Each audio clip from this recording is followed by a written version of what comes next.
get started in about 30 seconds. As long as the clerk to come back in, and we will get started.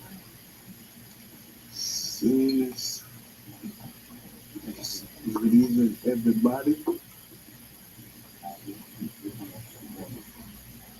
Good. Okay.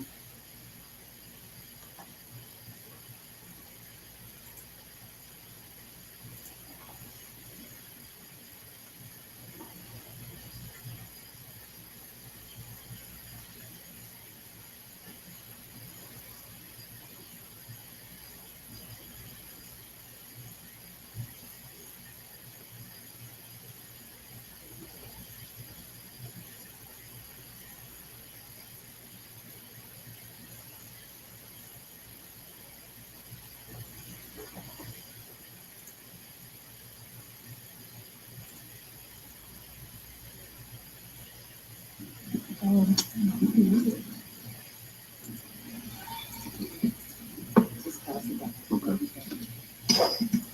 right, I'm going to call the town council meeting of June the 17th, 2025 to order. I'm going to ask clerk, please call the roll. Councilwoman Peterson? Here. Councilmember Pete? Here. Councilmember Fields? Here. Councilmember Young? Here. Chair Pro Tem Miles? Present. Vice Mayor Nickerson? Yeah. Mayor Wood? Present. Thank you. All right. We will now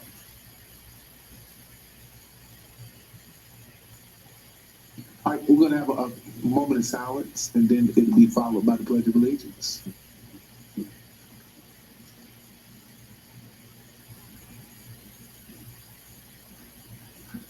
All right, please stand for the Pledge of Allegiance.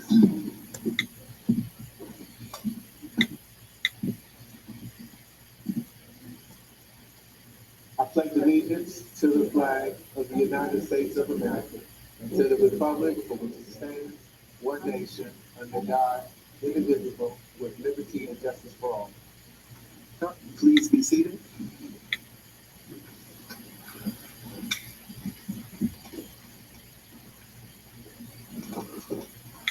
All right. Next on our agenda is going to be the adoption of the agenda. Madam Manager, any changes? No? Okay, Council. May I ask that we adopt the agenda for the evening? Second. All right, it's been properly motioned and second. Any discussion? Seeing no discussion, Madam Clerk, call for the question. Councilmember Peterson? Yes. Councilmember Pete? Yes. Councilmember Fields? Yes. Councilmember Young? Yes. Chair Pro Tem Miles? Vice Mayor Nickerson? Yes. Mayor Wood? Yes. The motion's passed. The agenda has been properly adopted. We will move into our first item, which is awards and recognitions. The first one is for outstanding DMV select team performance, because we do have a DMV here for those who don't know. I'm often surprised to see the people who still don't know. All right. The council recognizes outstanding DMV team performance, where the Dumfries Town Council takes great pride in recognizing exceptional performance and dedicated public service within our community, whereas the DMV Select Team, under the leadership of our president, has demonstrated exemplary diligence, professionalism, and service excellence in execution of their duties. And whereas in 2024, the DMV Select Team achieved a 100% compliance rating on their annual audit conducted by the G Department of Motor Vehicles.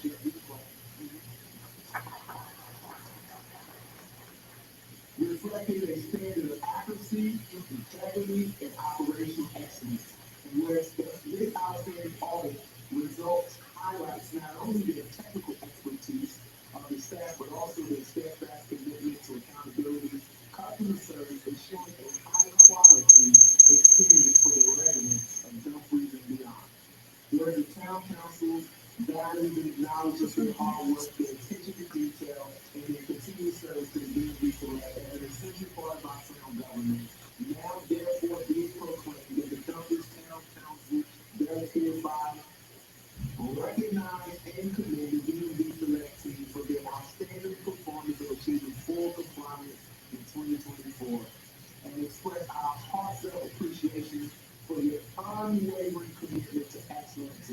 trust. Signed, Mayor Derek Allwood, by order of the town council.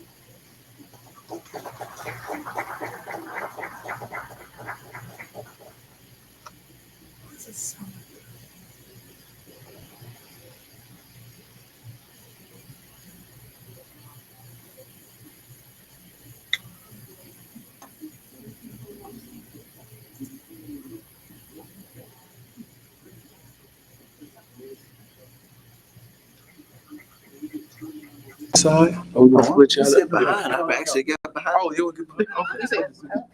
More than you select. Oh, sorry, Council. Stand right here beside me. Now we balance it out. Okay. Good. Well, the council don't balance now. All right, here we Your go. direction. You put it, no, you move on the other side. Pete. Good. Russell, switch places just for me. Thank you. All right, there we go. All right, 1, 2, 3. 1, 2, 3. Thank you. Thank you. Thank you so You want to much. say something about your hard work? Absolutely. Thank you. Y'all stand behind. No, y'all stand behind. Thank you, Mayor, Vice Mayor, Chair Pro Tem, council members, and town manager. I really, truly appreciate for this recognition. I also want to say thank you to my treasury team for their hard work, dedication, and always going above and beyond to help each and every customer. And at this time, I also want to thank you to the team, leadership, Mr. Eatman, our CFO, and our town manager, Ms. Enos, for their continuous support. This honor reflects our shared commitment to transparent accountability and serving the town of Dumfries with integrity. I am very proud that I am part of this town of Dumfries team. I also want to take this time and thank you to our town council and town manager for believing in me and giving me the opportunity to serve as a town treasurer, my team, and I am truly greatly appreciated for this recognition. Thank you. Derek. Councilman Phil? I want to highlight one member of your team along with that, Miss Lisa. How long have we been knowing each other, Miss Lisa? Since probably 2000, when you were working in town, and before I even thought about moving to Dumfries or anything, I knew Miss Lisa from one of the jobs over here back. Outstanding. She's been a part of the town now for about 20 years, maybe? 10 years? Oh, I got another decade to go. But that just shows how long I've been knowing you. I got it confused. But it's wonderful. Thank you so much for all you do. Whole team. Thank you. All right, next on our agenda is a proclamation honoring the Prince William Chamber of Commerce for Men's Mental Health Awareness. Whereas June is recognized across the country as Men's Mental Health Awareness Month, a time to shine a light on the emotional and mental health challenges that men face and encourage open conversations and access and care. Men of all ages, including veterans, returning citizens, father, young men deserve support systems that help them live healthy, purposeful lives. During Father's Day weekend, the Chamber of Commerce took meaningful action by hosting Veteran and Reentry Resource Fair, creating space for men in our community to connect with support services, job opportunities, and wellness resources. Whereas the Chamber also partnered with local government and community partners to launch a Men's Awareness Committee, which will meet starting in August to identify long-term strategies that strengthen mental, physical, and emotional wellness for men across the county. Whereas these efforts reflect a commitment not just to business and economic growth, but to building a healthier, more compassionate, and more connected community.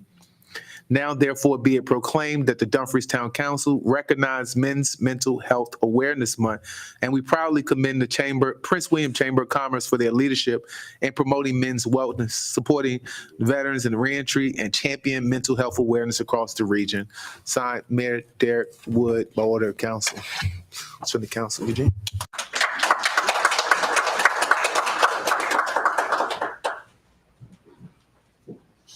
Wow. Thank you for your work, sir. That's not appreciated. 1, 2, 3. Thank you. He said he never met a Mike, he was scared of. Well, wow, this is an honor. Appreciate the town of Dumfries for recognizing the work that we're doing here in the community, but also taking the moment to reflect on this month being for Men's Mental Health Awareness Month. I'm being the community outreach manager here with the chamber. Our objective was to try to make sure we can create a space for our Military Veterans Public Safety Council and our Health and Wellness Council. And collectively, they decided that this would be a great way by establishing this Men's Wellness Committee. So I appreciate the town giving us this recognition. We would definitely like to continue to build on this momentum through the partnerships for next June. That way it'll be a lot more aware from in the community. But this proclamation gives us a great start to know that the community is behind us, the town of Dumfries behind us, and now we can go ahead and do the services that we need for our men here in this Wellness Committee. So thank you again, and appreciate everything that you've done for us up to this point.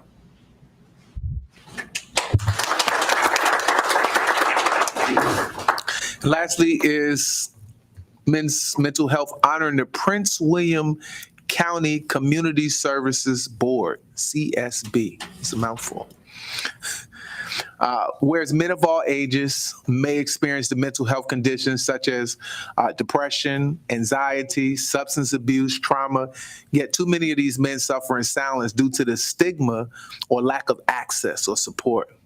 Whereas the Prince William County Community Services Board plays a vital role in ensuring that individuals in our community, especially those with limited resources, have access to life-changing behavior health services.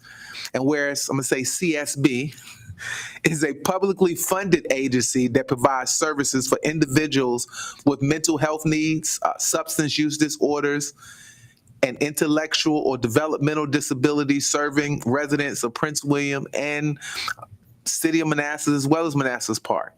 And the CSB serves as the main point of access for publicly funded behavior health service in the region. They offer programs that are often covered by Medicaid and Medicare and also available to individuals without insurance based on their family size and income. Whereas the CSB's work is essential to supporting the well-being of men in our community, including crisis care, recovery service, counseling, long-term support for those navigating life challenges. Now, therefore, be it proclaimed that the Town Council of Dumfries do hereby recognize June 2025 as Men's Mental Health Awareness, and we extend a deep appreciation to the Prince William County Community Services Board for their leadership, for their compassion, their commitment to providing accessible, equitable care to all individuals, especially the men and the families who need them most.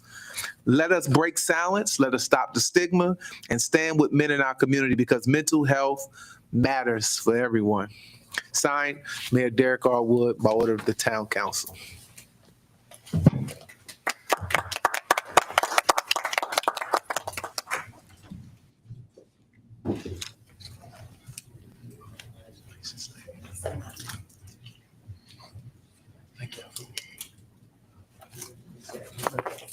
Y'all gonna make me stand up? Absolutely. All right, 1, 2, 3. 1, 2, 3. Thank you. Who's-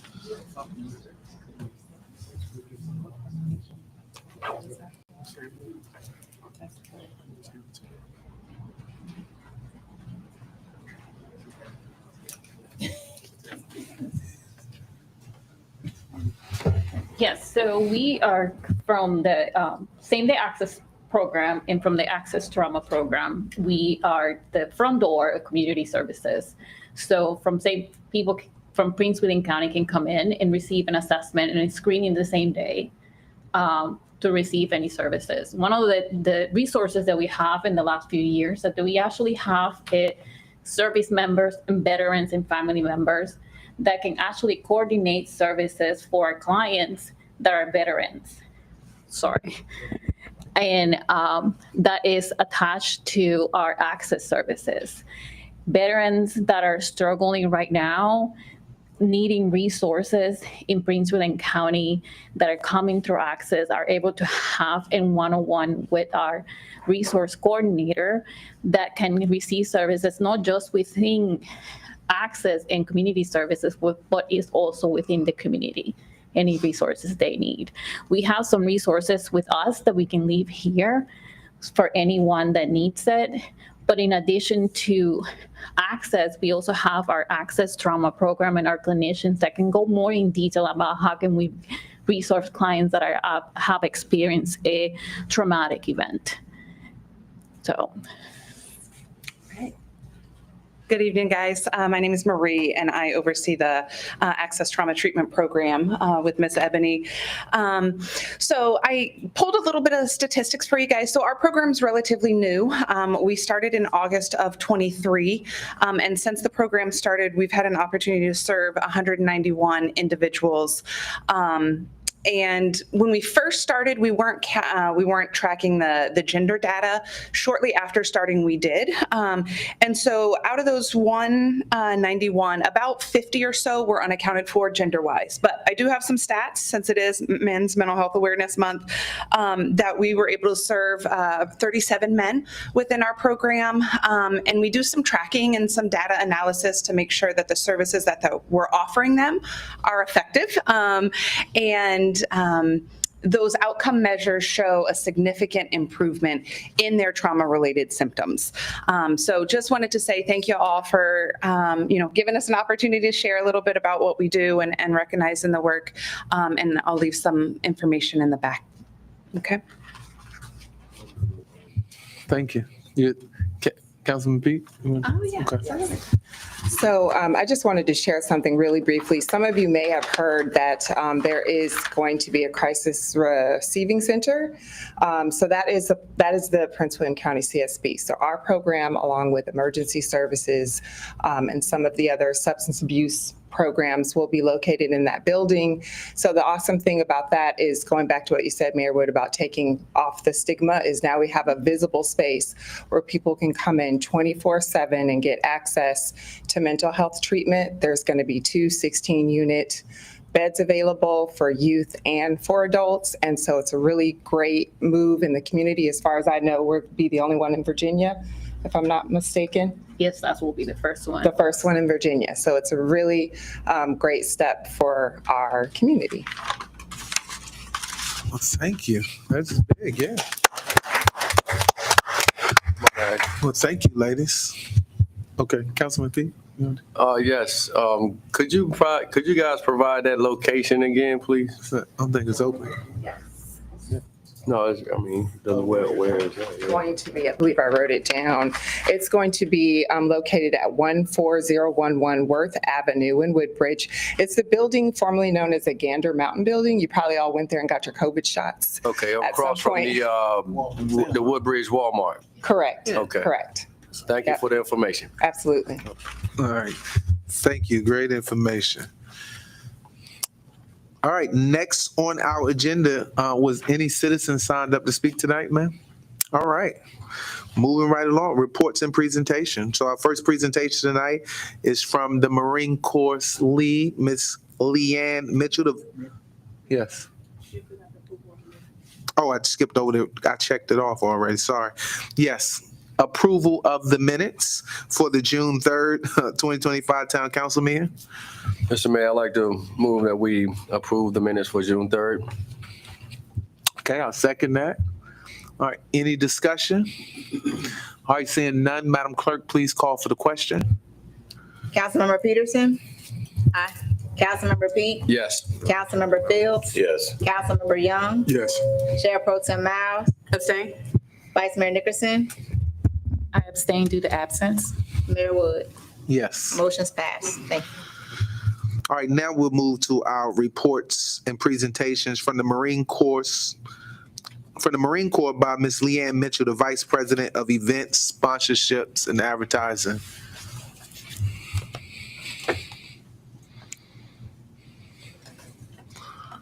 Thank you, Mayor Wood and council members, for your time this evening. We sincerely appreciate that. It's great to have seen you recognize your DMV team and the mental health team as well, because our association actually provides over 4,000 awards a year for Marines, ranging from certificates to the Leftwich Trophy.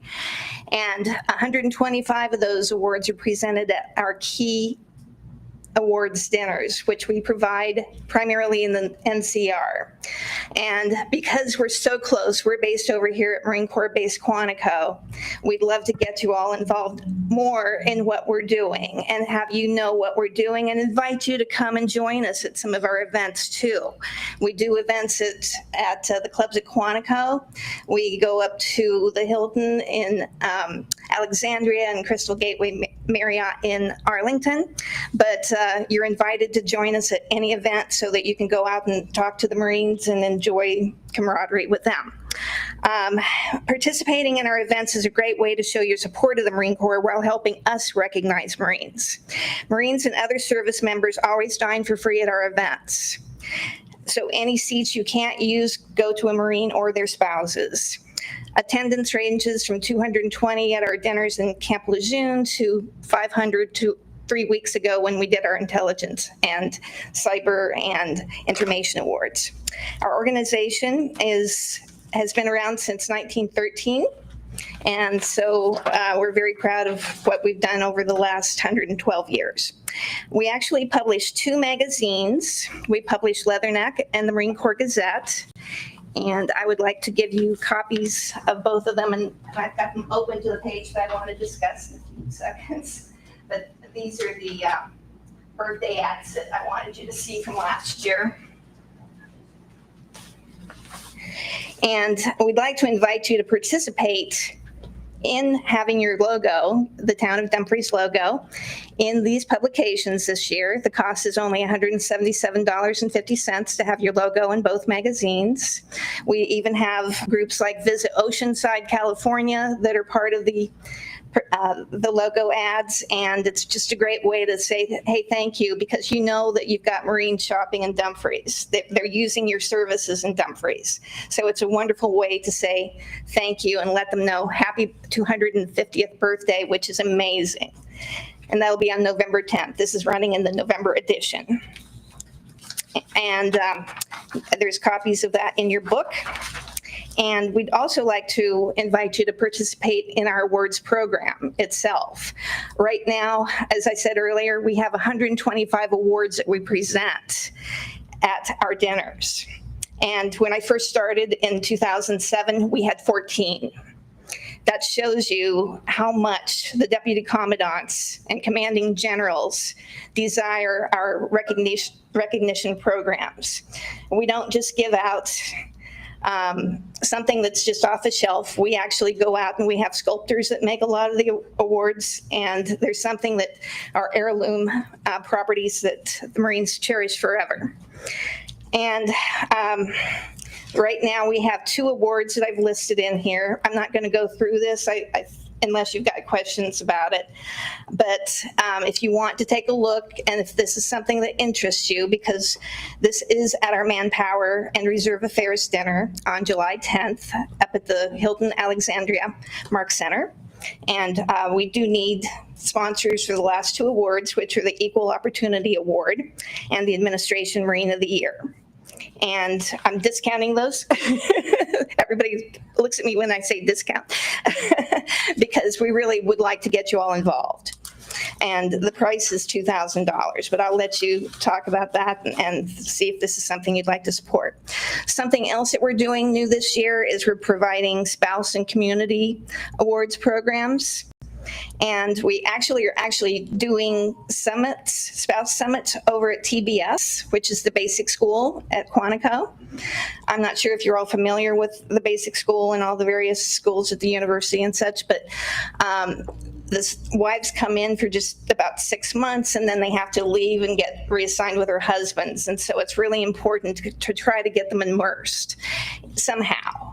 And so one of the programs and opportunities that we would have for you is to come in and buy a table, a resource table, which helps fund the meals for the Marines and spouses that attend this. And it's $750 to try to do so that you could actually sit there and talk to the Marines and their spouses about what Dumfries is all about, and encourage them to come out shopping and do anything, go visit Rosie, the Rose or Rosie's or whatever, in the town. We also are having spouse awards for the first time this year. And the cost to fund that, the basic price is $5,000. But if you want to add on the additional spouse summits, 3 spouse summits, then it's $6,500. And it helps us fund the travel for the winner, the spouse, the award itself, meals for the award winners, and it helps us provide that program around the world, actually, too, because we're providing a spouse summit in Okinawa in October, and we go to Camp Lejeune as well to provide that yet this year. So it's amazing what we've grown. We've grown a lot this past year. We, in fact, also provide mental health symposiums in Quantico, which just started last year. And we're doing one on 4 September. So if anybody's interested in attending that, let us know and we'll get you signed up. And that's totally free because we like to find funding for that, but it's just a very important program. And does anybody have any questions? Okay. No, thank you for, really, including us in and making us a part. I think that this is a big year for the Marine Corps, 250 years for them on November 10th. I think all my Marines are excited about that. I think they're doing a birthday cake celebration in every state right now. Probably around the world too. Well, Yes, ma'am. yeah, I think that, I would support some form of support. When you sent this, I say, listen, bring it before the council and, share with the council what it is, your idea, and what you were looking for support. It looks like you're looking for us to do some sort of level branding and have our branding in front of it. It's a good thing to do, yes. Okay. And I'll give you a copy of the programs. These are samples of the programs for the upcoming event. These are from last year. These are the same ones, but you can see the sponsors get their logos in the front, and then we've got all the sponsors on the back as well. A lot of defense contractors on there, but we also have like the Armed Services YMCA supporting our event next month, and organizations like that. The Marine Corps Scholarship Foundation's even sponsoring an award in August for us. So we have a lot of wide diversity of groups that support us. So do you have a deadline or do you have a formal ask that you're asking of us right now? Well, I'd like to know what sounded best to you. Does anything really excite you or get you wanting to jump in and do something? Because we've got until September to actually lock down the birthday ad.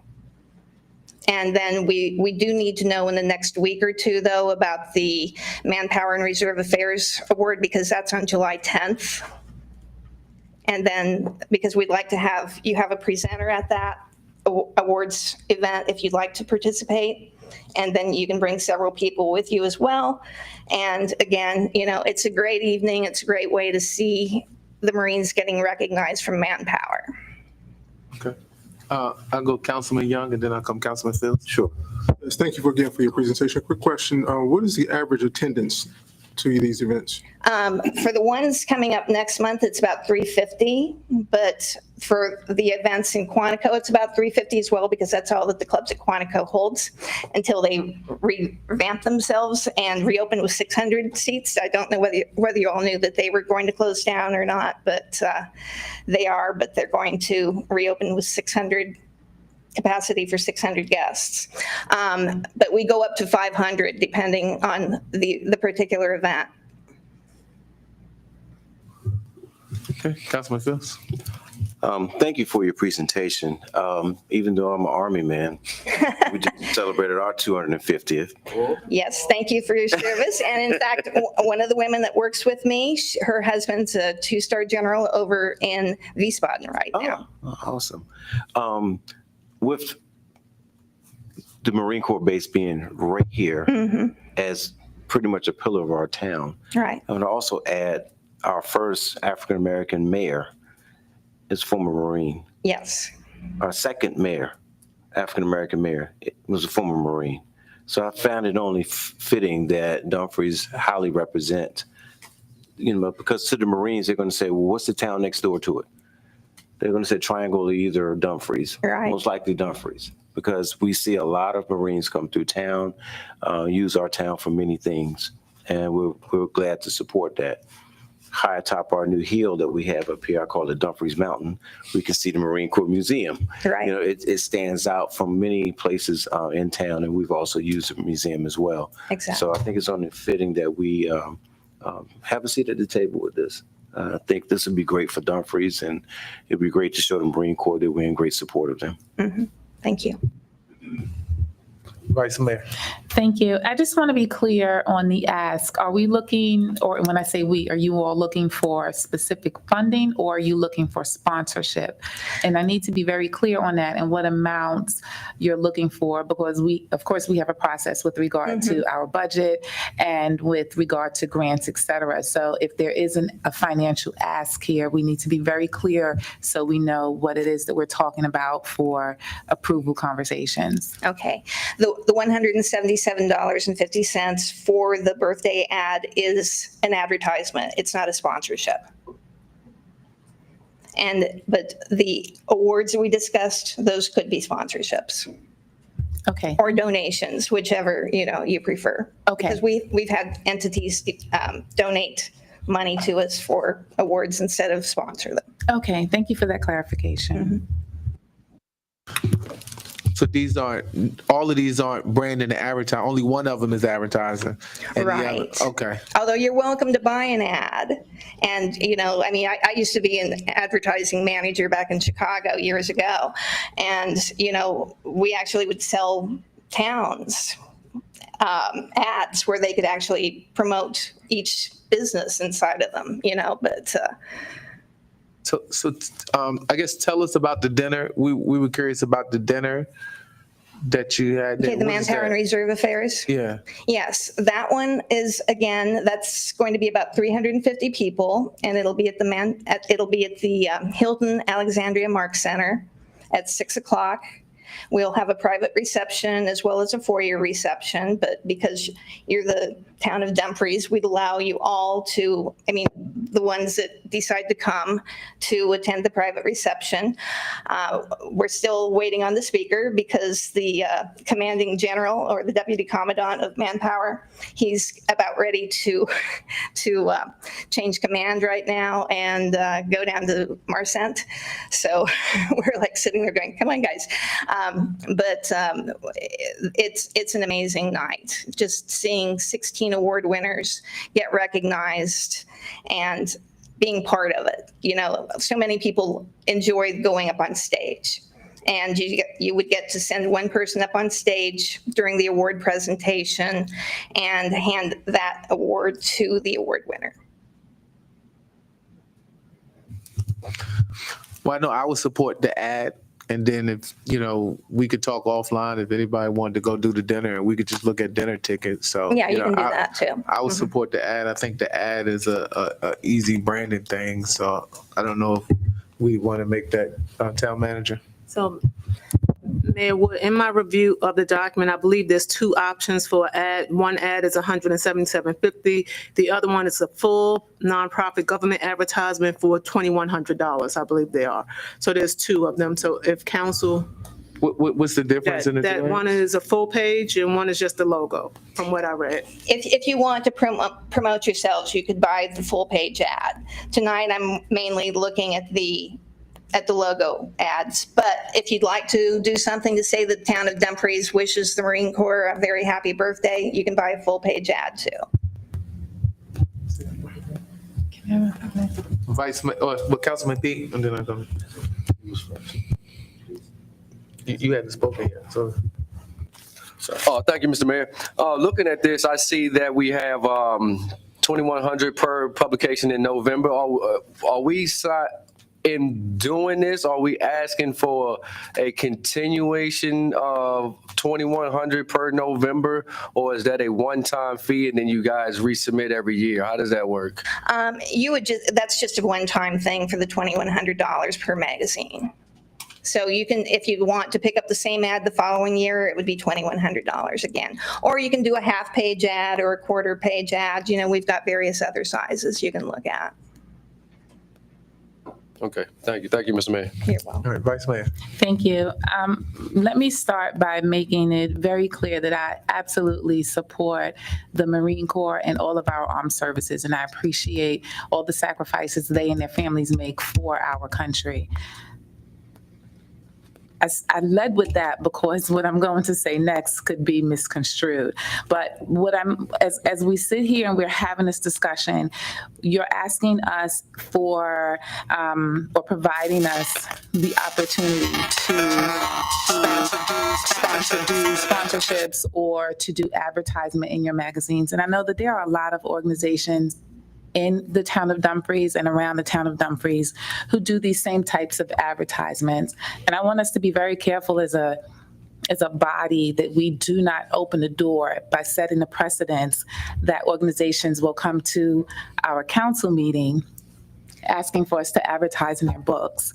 I think that maybe if we do not already have a formal process for these types of requests and asks, that we establish one, because we don't want to set ourselves up where we have organizations coming, offering this, asking this, and we are forced to make a decision publicly without having discussion and without having a process in place where how do we decide which publications we do want to advertise in for the support of said organization.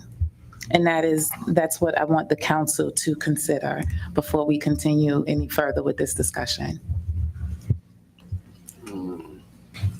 Madam Town Manager. Mayor Wood, so if y'all would like, I can have the materials reviewed and provide council with a briefing for them to make a decision offline. And both of the amounts, the $2,100 and $7,750, are below our small purchase threshold, so we do not have to get quotes. But we did not identify funding for it, so if y'all choose to approve it, it will have to come out of my contingency next year, next fiscal year.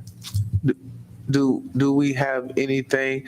I remember when we went through the budget process, asked for set aside for branding. Did we already decide what we were? That was going to be for RFP for branding the town. So I don't want to dip into those funds, and we need that for the official branding of the town, sir. Okay. Okay. So you can bring something on.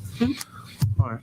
So, Ms. Leanne, we will take the advisement of our manager, and we will go that, and we will get back with you. Okay. But thank you for considering us and thinking about us. And Absolutely. As a Absolutely. Marine, I say simplify. Simplify to you too. Thank you so much for your time. All right. Next, we have our town manager's report. Oh no. Okay, Mayor Wood and Town Council, I have a pretty long report. I'm gonna try and get through it as quickly as possible because we're covering last month, this month, and we only have one meeting next month. Okay, so I'm just gonna go through a few highlights through the different departments, and if y'all have questions, feel free to let me know. Okay. In regards to finance, we just want y'all to know we are on track to possibly exceed our 98% target for the real estate tax collections. Our financial policies on the unassigned fund balance, rainy day fund, and debt were officially adopted by council for fiscal year 26 budget.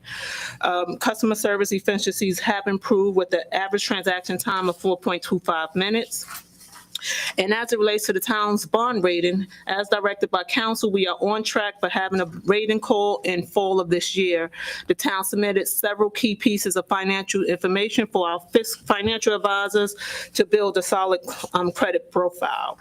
Human Resources had made some active recruitments, which was for our youth interns. We currently had 11 applications. For accreditation manager in the police department, 4 applications. Deputy town manager, we received 170 applications. We are proud to announce that we have promoted 1 police officer, and we have 5 new police officers in the town.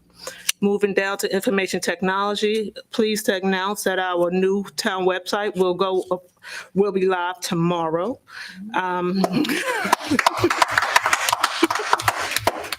Long time coming. We're very happy about that. Our information technology administrator is working through the MiFi lending program. We have a recommendation that I will send forth to council for your approval, but I just didn't want to make that public as of yet. But I want to make sure I get your buy-in on that first. Moving down to planning and community development, the town continues to advance several projects. Construction is actively going on at the roads for the Dumfries Overlook Park. Notably, a traffic study for the second phase will follow after the park has opened. Y'all know there's construction on Wawa Harbor at Quantico Creek and Harbor Reserve, with several developments with Arias on Main, Town Square in phase 4, as well as the Every Ready, which is moving through the permit and planning phases. Moving forward, we have some key infrastructure projects, including Route 1 widening, and the 234 interchange. Both are aimed at enhancing traffic flow and access to responsive route to regional growth. The town also focused on long-term planning with our comp plan, which I'm going to look at this evening, as well as we have established our EDA.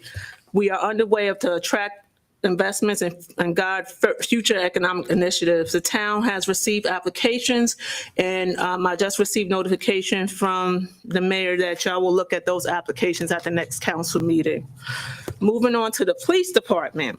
The police department achieves its FBI Leader Trilogy completion, and the town of Dumfries proudly recognizes the police department for completing this prestigious FBI Law Enforcement Executive Development Association Trilogy, which includes Supervisory Command and the Executive Leadership Institute. This accomplishment reflects the department's commitment to ethical leadership, professional development, and operational excellence. So I'm going to congratulate our chief and his command staff for this notable achievement. So I'm going to give my chief his hand. I also would like to take this time to welcome our 5 newest officers, invite them up with our chief, if we can take a moment to do that, sir. Now come on, chief.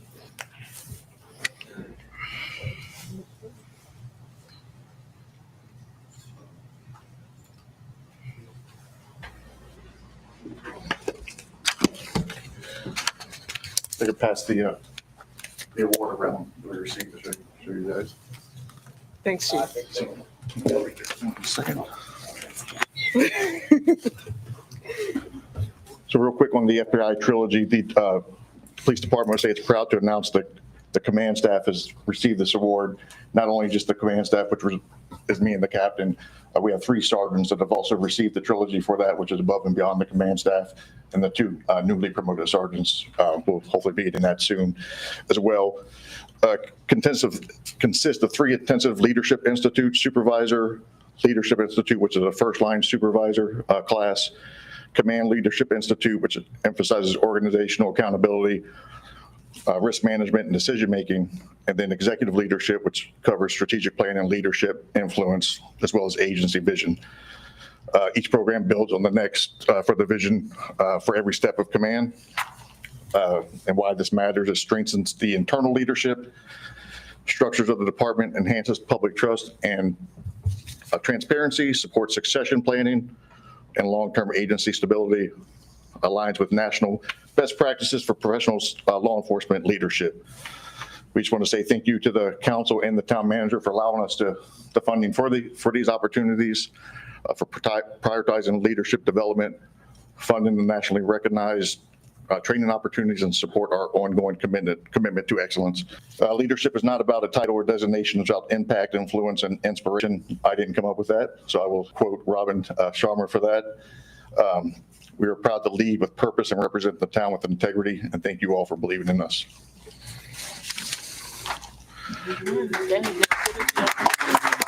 And with that, I would like to introduce the 5 new officers, and they can introduce themselves, tell you a little bit about themselves, and if you have questions for them, feel free to ask. And since Mr. Brown's right here, I will introduce him first. Mr. Officer Malik Brown. How y'all doing, council? My name is Malik Brown. I'm from Brooklyn, New York. I moved here like 5 years ago, starting in October. It'll be 5 years. I'm grateful for the chief and my captain for allowing me to work in the department. Officer Wells? Hi, I'm Jessica, guys. Again, like Brown said, I'm very appreciative. This is my first time in law enforcement. It has been a ride already. But thank you. Yeah. Nice to meet you guys. Officer Whitehead? How y'all doing? I'm Dejan Whitehead. I'm from Rochester, New York. I've been in Virginia for 2 years, but I'm grateful for the chief for this opportunity. And like I said, I'm happy to be a part of the Dumfries family, and I won't let y'all down. This is Officer George. Hi, I'm Officer George. Thank you guys, and thank you, Chief and Captain, for the opportunity to come and work with the town of Dumfries. I'm very eager to be a part of the community. I'm from up north in Connecticut. I've lived in the DMV for going on 3 years now. Previously worked at George Washington University for their police department, but I want to step above, and I found myself here in Dumfries, and I'm grateful for the opportunity to be here. So I'm big on community, so if you see me, feel free to come up and say hi and chat. So thank you guys. Thank you, Chief. If you guys don't recognize Officer Lewis, we recruited him to play basketball last year, and after that, he joined us at the department. So, Officer Lewis. Good evening, everybody. My name is Officer Lewis. Lived in the area for a while now. The only times when I haven't been in the area was when I was off doing Marine Corps stuff. Now I'm in the reserves. When I'm not in the reserves, I'm here serving for y'all. All right, thank you. Where was Officer Wells and Officer Lewis from? Oh, I'm from Orange. Orange, Virginia? Yeah. Okay. Well, I was born in Augusta, Georgia. would y'all like a picture with the officers? Go right ahead. We're gonna take a picture. Got about third time.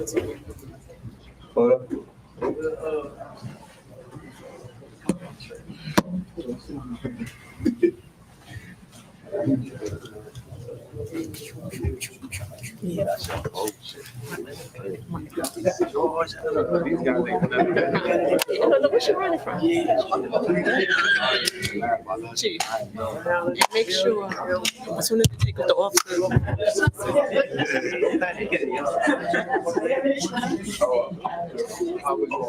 Right left, right.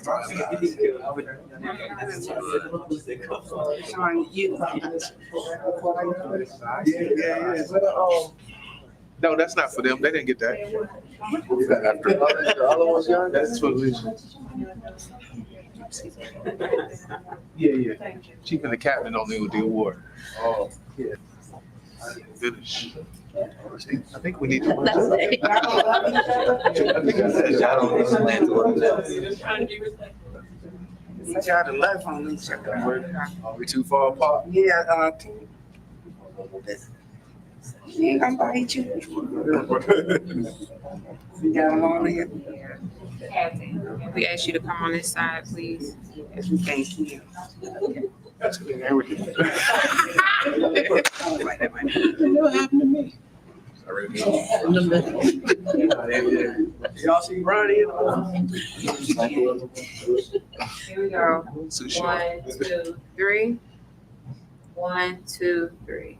All right, thank you. Thank you. Hold on, don't go nowhere. Y'all gonna, we're gonna get a captain and chief with the award. Yeah, y'all good.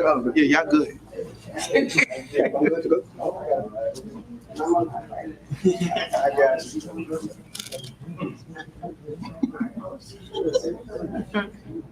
All right, here we go.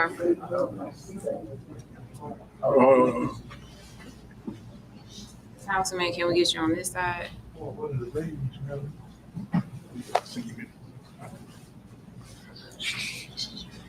Here we go. 1, 2, 3.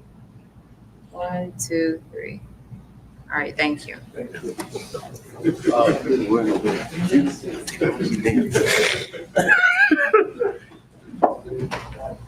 Tell me, you got one? Yes, I do. So I will continue. The police department participate in the senior luncheon as well as the fourth annual expungement clinic. And they had their LED Basic Graduation Academy. In the month of May, they completed 746 calls for service. Moving on to the public information officer, she had 3 press releases in May and June. Juneteenth, NLC Small Community Spotlight, as well as a State of the Town recap. We have 697 downloads for DCC. And in social media, we have 653 followers on Facebook, 1,280 followers on Instagram, 1,487 followers on X. This month, the town was recognized by NLC as part of their Small Cities Month Big Impact in Small Communities series. This recognition highlights Dumfries' leadership in economic innovation, specifically for hosting its inaugural Business Expo in November 2024. This national spotlight underscores Dumfries' commitment to fostering a business-friendly environment and demonstrates how small towns can drive meaningful economic progress. And we thank the Vice Mayor for sending that over to us, and we applaud and we're proud to say we've received that recognition. We also want to give a huge thank you to Councilmember Young, who reminded us that Lamar Advertising said we could advertise our events for free on their billboard, which is located on Route 1 and 234. And we're currently advertising various events as well as our recruitment opportunities there. Moving on to Public Works, they processed 17 permits. Of the 16 were issued. We have 28 inspections for permits, 64 violations was done, and the average permit processing time is around 2 days. We are also proud that the town beautification efforts are continuous throughout the town. Moving on to the town manager. Staff and I attended the public schools outreach events at Saunders Middle School as well as Mary William Elementary School. At the middle school, we spoke to various career investigation classes regarding careers in local government. And at elementary school, we discussed 3 branches of government and how local government plays a role in the branches of government. Our lobbyists had recapped several projects for Senator Warner, Kane, and Vindman. Senator Warner and Kane have selected all 3 projects for Dumfries at reduced amounts. The allocations are $900,000 for relocation of southbound utility lines, $800,000 for northbound utility lines for the burying of the lines, and $1.5 for Quantico Creek. Regarding Vindman's office, he submitted Quantico Creek flood mitigation with the request for $1.850 million, which is a positive development. However, it's important to note that the committees are in chamber and will ultimately determine which projects are included in the final budget. Congress is expected to review this matter no earlier than September. We continue to monitor the situation closely.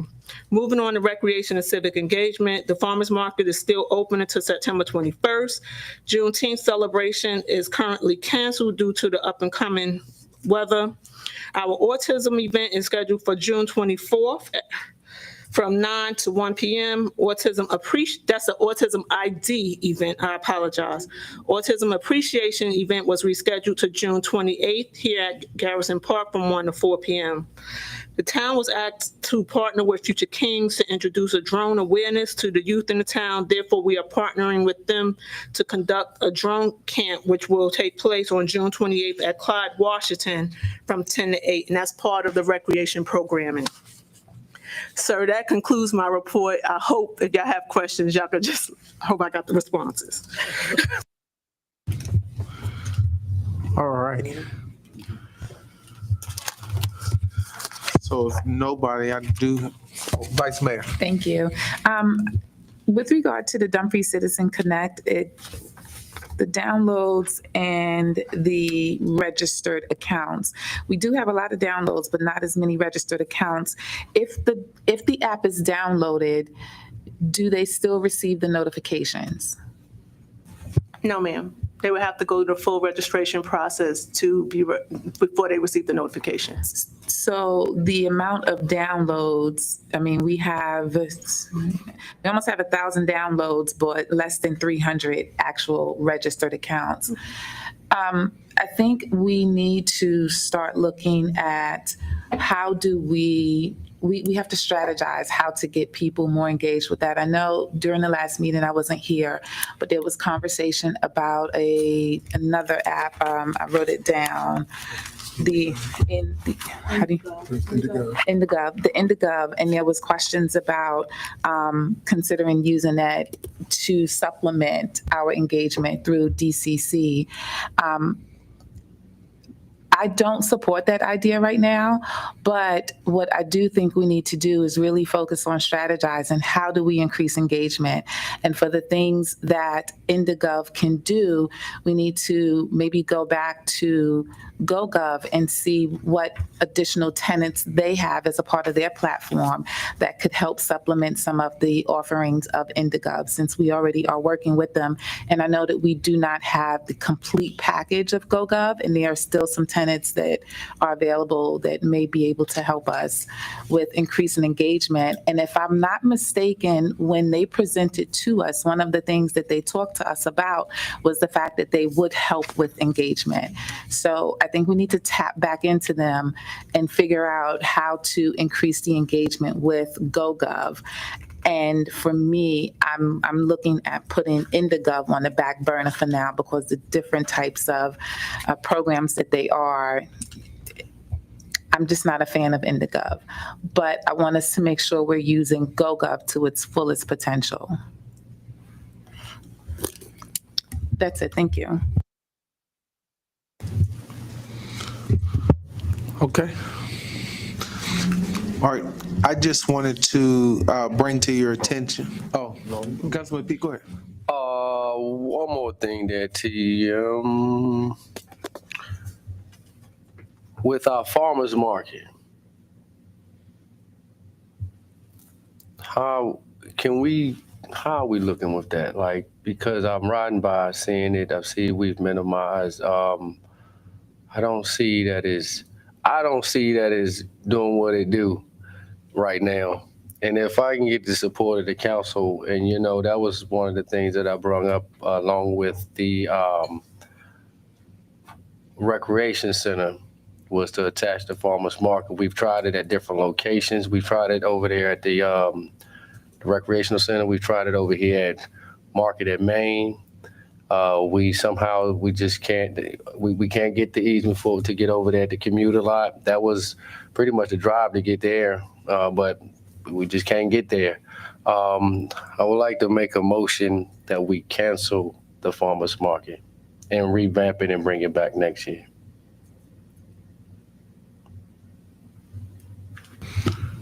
I'll second the motion for discussion. Okay. So motion on the floor to cancel the farmers market is second.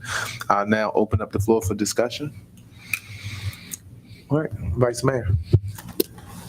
I don't disagree with you, Councilman Pete. The reality of it is I think that the farmers market is really poorly positioned for our community. I think that we could potentially have more foot traffic for our communities if it's within a walkable or a distance that they can get to.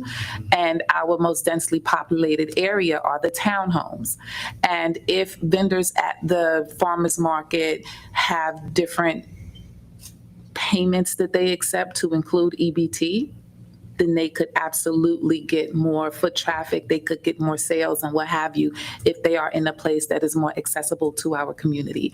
And where it's located here at Town Hall, I do not think it has the highest visibility or accessibility. If we move it to Ginn Park, it may not get the visibility that it could have here with the traffic on Main Street, but it is more accessible to our community. The communities that we actually bought it here for the communities because we wanted to make sure that we had fresh food options to offset the fact that we have a food desert. Correct. But the community that we want to use this may not have the accessibility to it. So I think that is a good idea. Oh. Sounds good to me. Just to try to see if we can make it work. And then also what I'm looking at also, good points there, Vice Mayor. is that in the future we're looking to monopolize as much as we can with the market, right?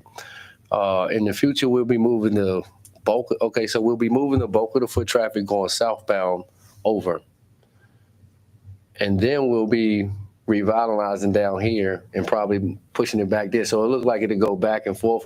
But to try to get the bang for the buck for the longevity haul of the majority of years before we even revitalize on Main, I think we should try to maybe look at some localities on that side, like like you said, closer to the townhouse area. I think, if I'm not mistaken, I believe it was doing a little better there. I'm not for sure of how the vendor setup was, but it looked like we had a couple more vendors there than here. It looks like they're losing volume on this side of the town. Just not really canceling it out, but let's see what we can. It's our farmers market. We can move it where we need to, where we can find out where we can get the better bang for it. Or even bring it back to see what's more attractive to vendors. What do vendors like? Not looking for. I understand that the farmers market in Dale City. I remember in the beginning started with like maybe close to 10 vendors. It was very small when it first started off. But then over the years, it grew. Now, at the same time, they were allowed to use the commute a lot also. I don't know where that language is at and why. If that's part way because of the Fettler Park upgrading that they're doing with that at the commuter lot, I'm not for sure. But if we could definitely, let's give it a try, see if we can get it back over there for a second. And then if that's not working for a month or something, TM, I believe we should bring that back and let it go.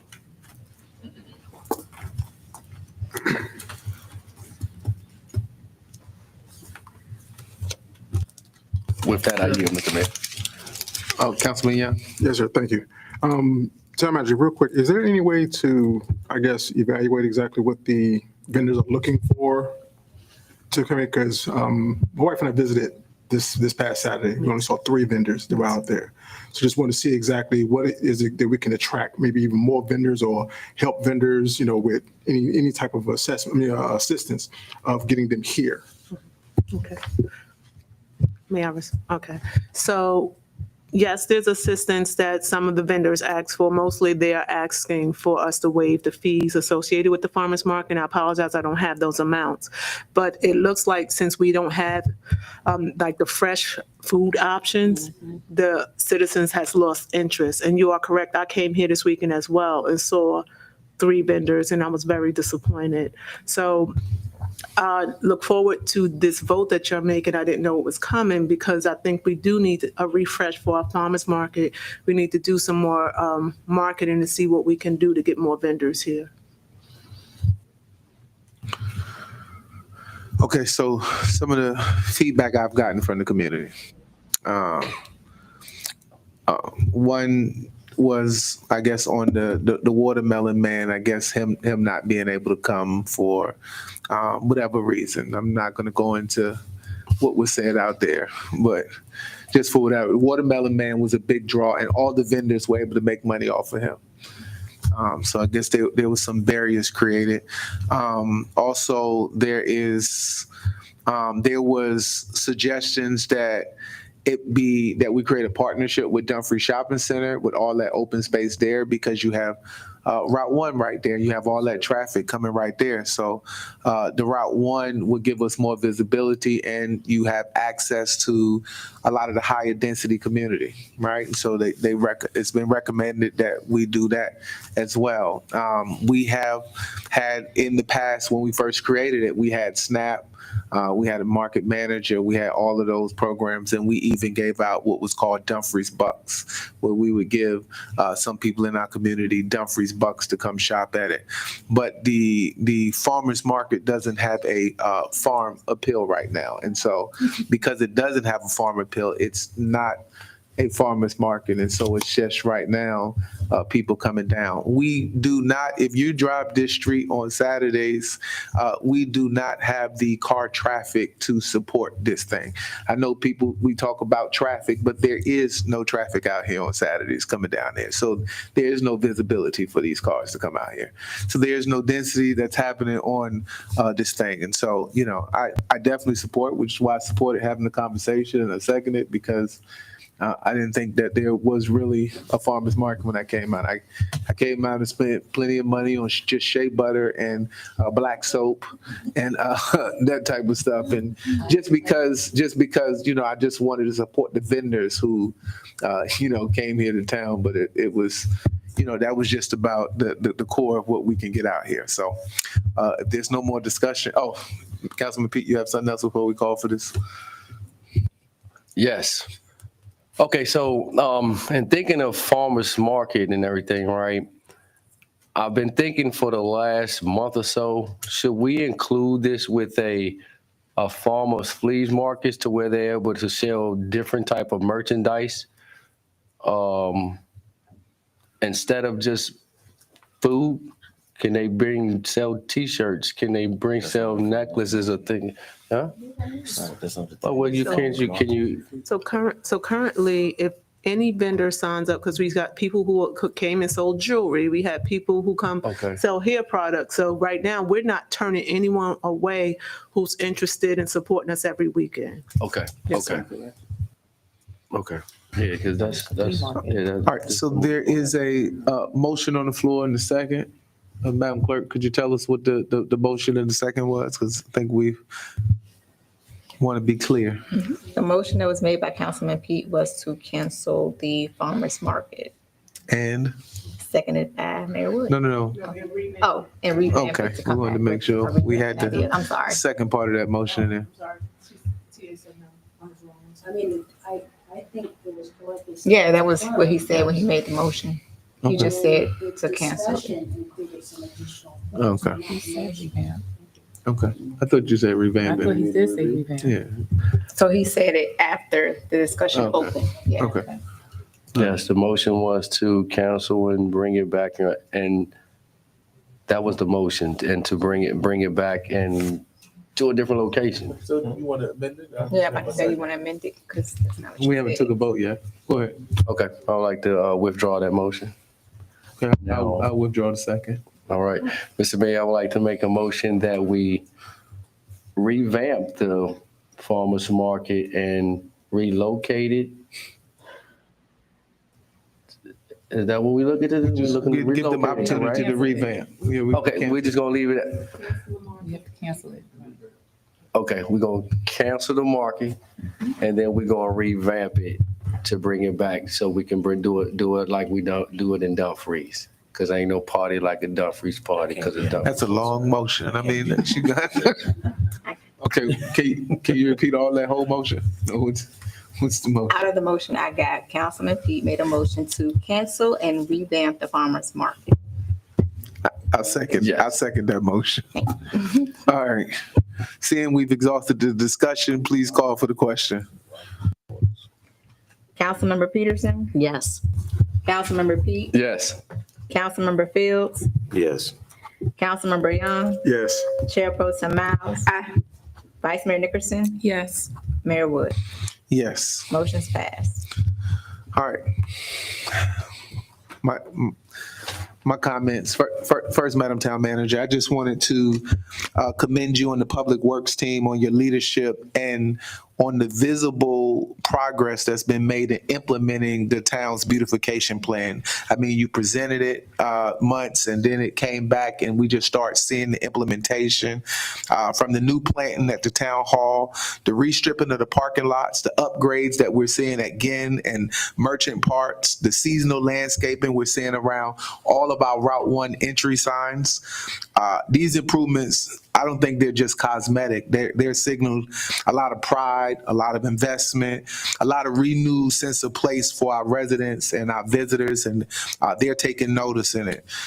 We especially appreciate when in your report you had the attention to detail to even the bird spikes and the irrigation improvements and the condition of, even historical Dumfries for the restoration work that's going on there. I know in isolation, a lot of this seems real small to some people, but I think they contribute to a more welcoming and walkable Dumfries. So we love to continue to see these quarterly beautification updates and on all of our public grounds and the trends that you see. Thank you for continuing to advance this vision and a more beautiful Dumfries that kind of reinforces our identity as a destination place.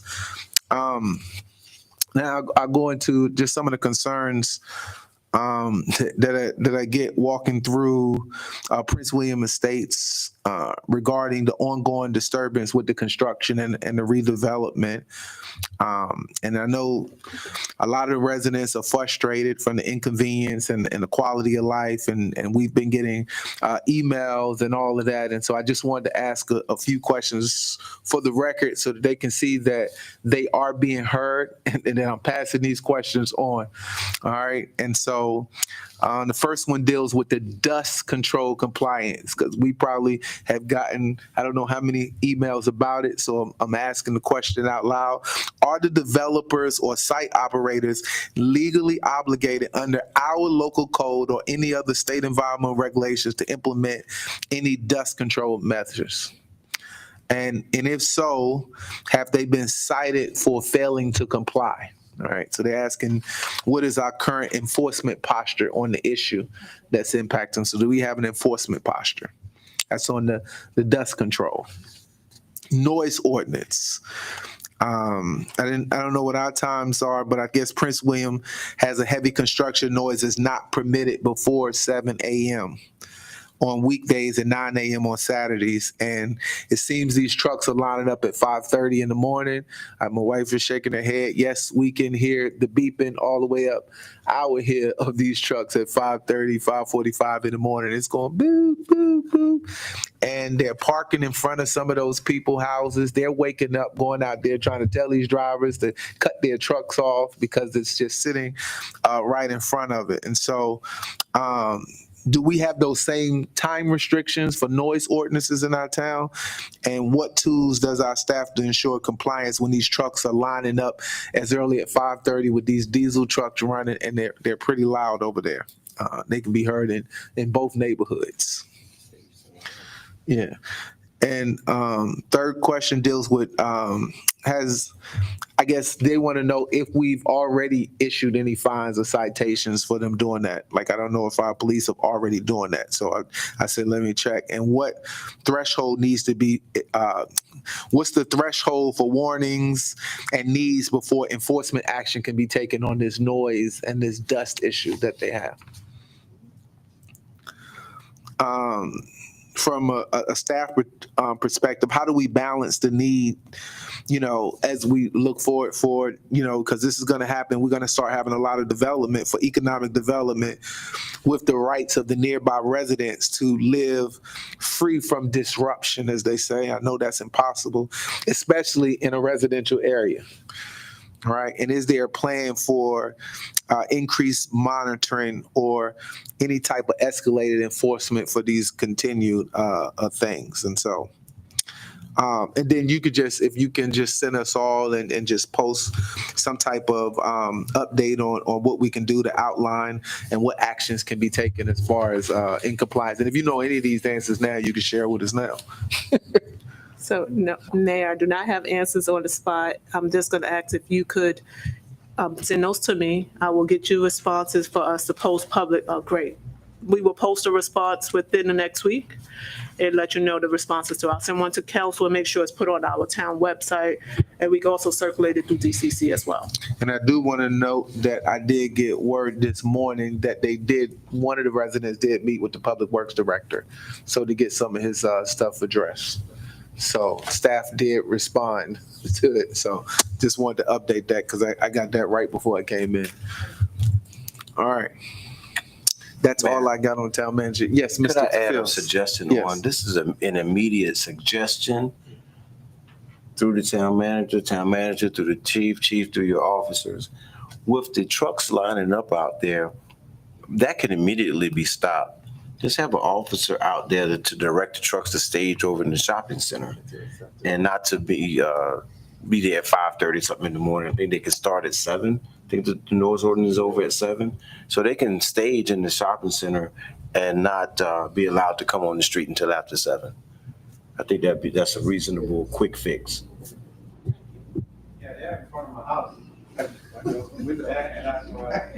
I got you, brother. I got you. All right, Councilman Pete. Oh, yes, thank you, Mr. Mayor. So I had a chance to go over there in Prince William Estates also a second ago. Met the gentleman back there, and Mr. Bob and Bruce and Nelson. Went and checked out the of how the water flows over there. And also, town manager, if we can ask them while we in the series of asking requests, if they can put on the backside that those EB Drive residents had a sense of privacy before that development came there, and the church itself. And taking a walk back there, I can see where there's that kind of open visibility. My ask is if on their side, if they could line up privacy trees also on their line as well as that we have them on our side. Plant privacy. Yeah, plant privacy trees, whatever they want to call them. They know what I'm talking about. And then also along when it rains, so that's what I did. I had a chance to go over there before it rains, while it was raining, then after it was raining to see what was this flood of puddle of water that they were talking about that were there and piling up in front of their houses. And so, I spoke with you about this the other day, and instead of addressing the diagram of it on the dais, I would like to see if we stay with our scheduled walkthrough so I can just show you in the session. I just want to let the citizens know that the council is out there looking into the matters and concerns that are in that estates. And thank you, Mr. Mayor. All right. Thank you, town manager, for your comprehensive 2-month report. And we would now move to our consent agenda.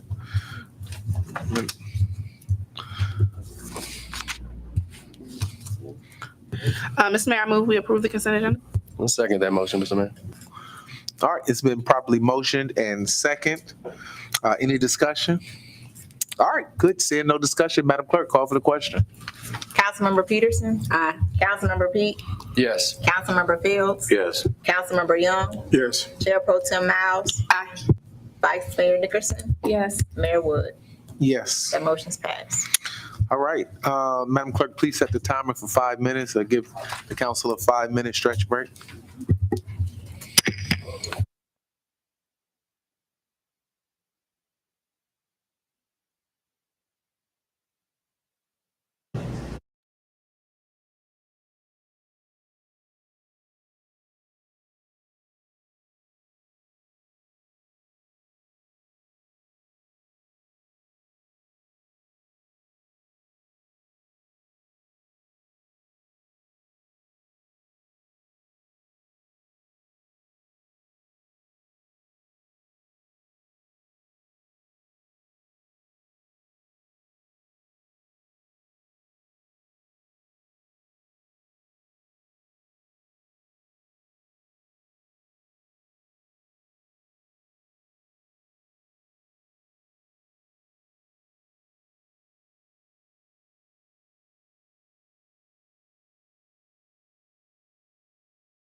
All right, here we go. All right, next on the agenda is our action items. We move to our action items. First action item is a public hearing, an ordinance to amend Chapter 1 of the Town of Dumfries Code, updating reference to repealing conflicting ordinance serviceability effective date. Madam Town Attorney, the floor is yours. Thank you, Mr. Mayor, members of council. We have 4 ordinances tonight for public hearing. As you know, the town is undergoing a comprehensive review of the town code, and these ordinances are proposed as a result of that review. The ordinances that you will entertain tonight, some of them are new, some of them are amendments, but we will first start with the ordinance to amend Chapter 1 of the town code to update references to the town, references to the Code of Virginia. This ordinance is a new regulation. It provides that whenever a town code section makes a specific reference to the Code of Virginia, and that code section is subsequently renumbered by the state, the substance of the original Virginia Code section will still apply to the relevant town code provision. The purpose of this ordinance is to promote efficient and effective government. It's efficient by making the application automatic by operation of law, so there's not the manual need to change our town code every time the state code changes. It's effective because it aids in enforcement by eliminating continuity and applicability issues. I recommend adoption. That concludes my prepared remarks. I'm happy to answer your questions. All right. Any questions on the staff report? All right, seeing none, I will now open the public hearing. Madam Clerk, did anyone sign up to speak on this particular issue? No, sir. Okay, seeing none, I will now close the public hearing. Public hearing is now closed. All right.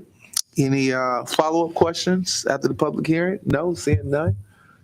All right, it's no questions.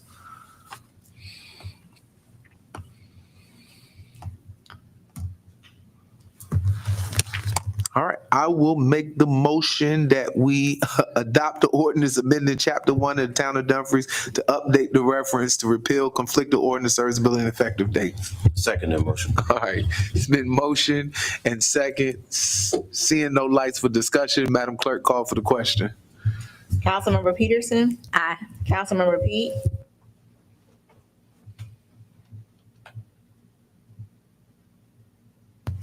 Yes. Councilmember Fields? Yes. Councilmember Young? Aye. Chair Pro Tem Miles? Aye. Vice Mayor Nickerson? Yes. Mayor Wood? Yes. That motion's passed. All right, next public hearing is an ordinance amending Chapter 10, Article 1 of the Town of Dumfries Code for county animal code provisions, providing repeal of any conflict in ordinance serviceability and effective. Madam Attorney, the floor is yours.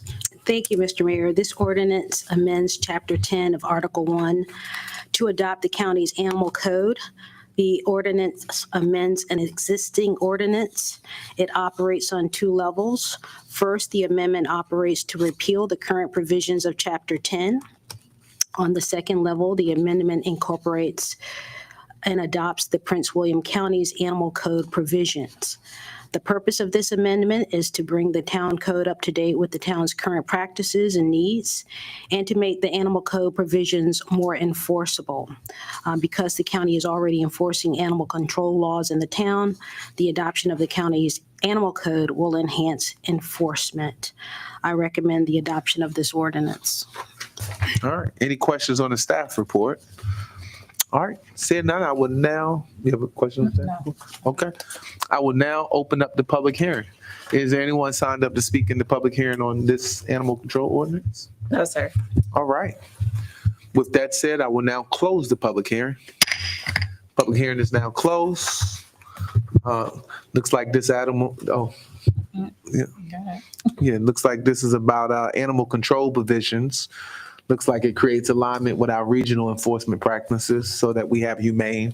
I think it provides clear expectations, so I'm okay with that. Councilman P.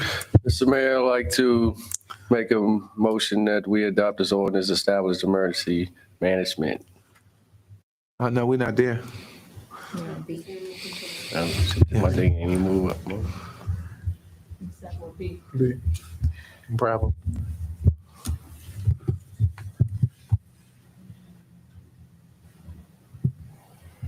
Let me do it.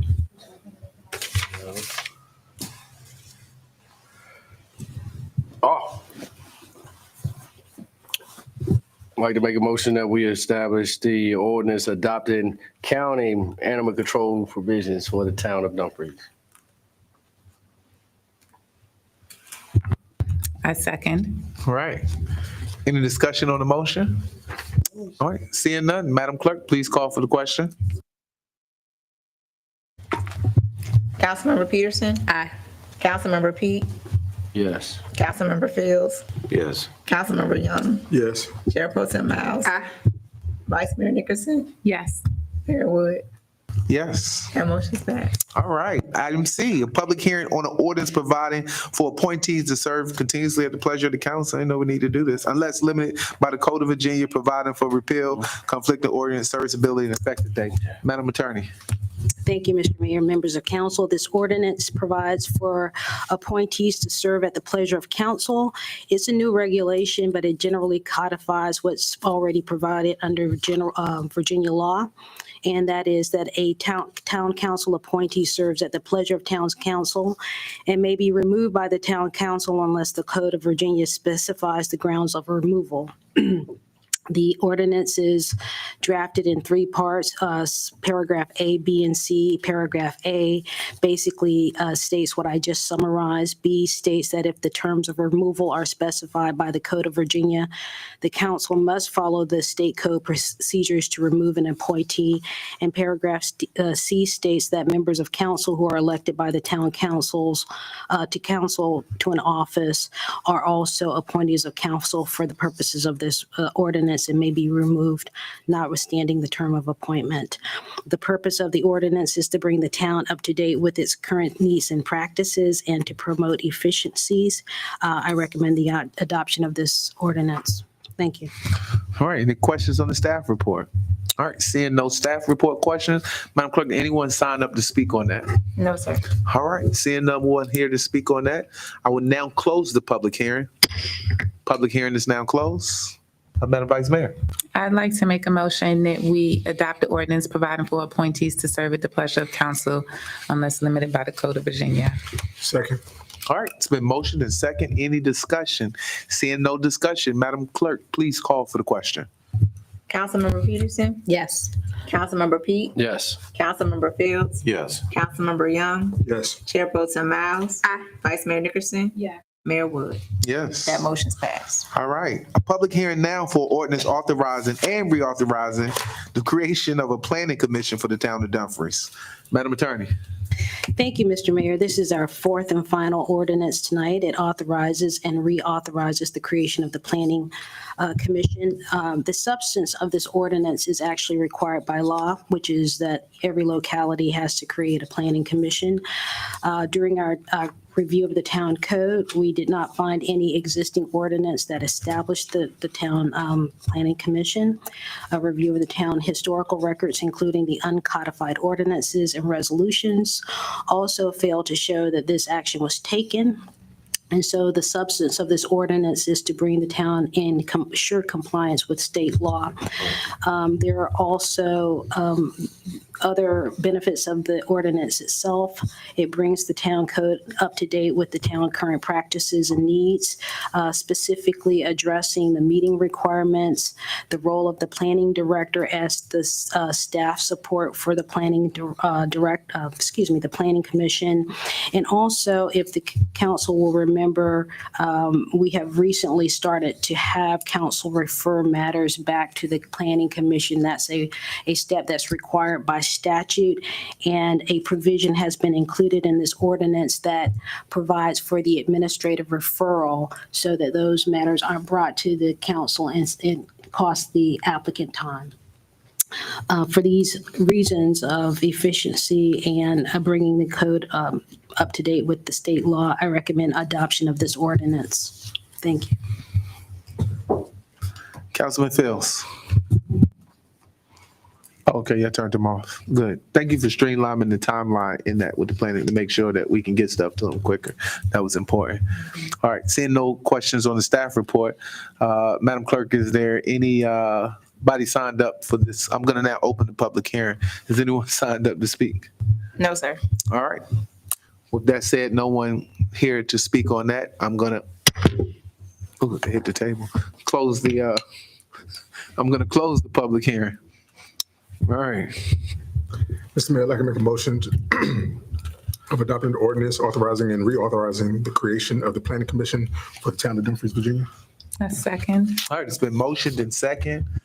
Seeing no discussion lights on, Madam Clerk, please call for the question. Councilmember Peterson? Yes. Councilmember Pete? Yes. Councilmember Fields? Yes. Councilmember Young? Yes. Chair Pro Tem Miles? Aye. Vice Mayor Nickerson? Yes. Mayor Wood? Yes. That motion's passed. All right. Next, we have a public hearing for consideration of a conditional use permit regarding cultural, arts, entertainment, and event use at 17715 Washington Street. We'll now turn it over to Mr. Tabor. The floor is yours, sir. Yes. Mr. Mayor, Honorable Mayor, Vice Mayor, Chair Pro Tem, and members of council. This evening, we have an item related to an application for a conditional use permit, 2025-001, to allow the cultural arts, entertainment, and events use at 17715 Washington Street. In February of 2025, the town council approved an amendment to the town code to add the definition of cultural arts, entertainment, and events, and to allow the use in the B1 and B2 districts. This is an application for a CUP to allow the use at 17715 Washington Street. The property is zoned B2, Neighborhood Business District, and the use is allowed with the following conditions. Events must end by 10 p.m. Sunday through Thursday and 1 a.m. Saturday and Sunday. And they must meet all relevant code requirements in the town, including those related to buildings, fire, noise, and off-street parking. This illustrates the current zoning map, and we can see that the property is indeed located within a B2 zoning district. And the recommendation on June 9th, 2025, the Planning Commission voted to recommend approval of the conditional use permit to 2025-001, the requested conditional use permit to allow the cultural arts, entertainment, and events use at 17715 Washington Street, an allowable use with conditions, with the following conditions. Events must end by 10 p.m. Saturday through Friday and 1 a.m. Saturday and Sunday. I'm sorry, 10 p.m. on Sunday through Friday, Sunday through Friday, and 1 a.m. Saturday and Sunday. Must meet all relevant code requirements in the town, including those related to buildings, fire, and noise. And staff recommends adoption of the pending ordinance approving the conditional use permit. Thank you.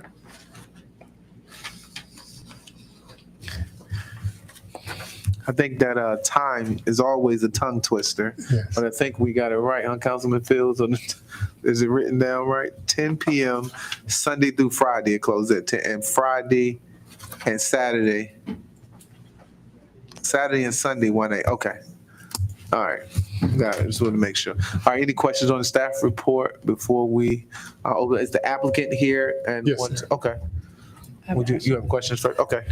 With regard to the staff report, I noticed that in the documentation coming from the Planning Commission, there were 2 no votes for it to move forward.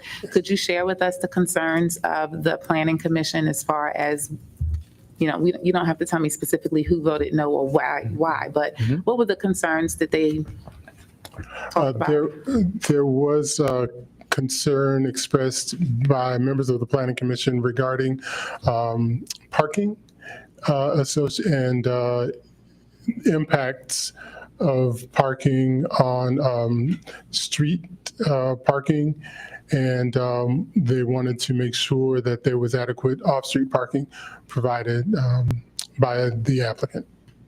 And I did mention that as stated in the motion, as stated in the code, that the applicant must meet all code requirements, and off-street parking is a code requirement.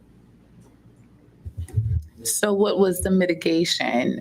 Because as I'm thinking visually about the location, what was the mitigation and how is the off-street parking addressed? Right. So a certificate of occupancy ultimately is required prior to the applicant utilizing the property in the requested manner under a conditional use permit or the conditional use. And in order to obtain that CO, they must demonstrate how they will meet the parking requirements. Provide a site plan that shows each delineated parking space. They will have to provide delineated parking spaces that meets the parking requirement for the use. And yeah, that's generally the mitigation. Okay, thank you. Mr. Taylor, hold on one second. Question. Hold on 1 second. I have a question. I have to recognize you because there's two other ones on. So I'll say that. On the reverse side, why was there any comments to the people who voted for it on the planning commission? That we want to hear the other side.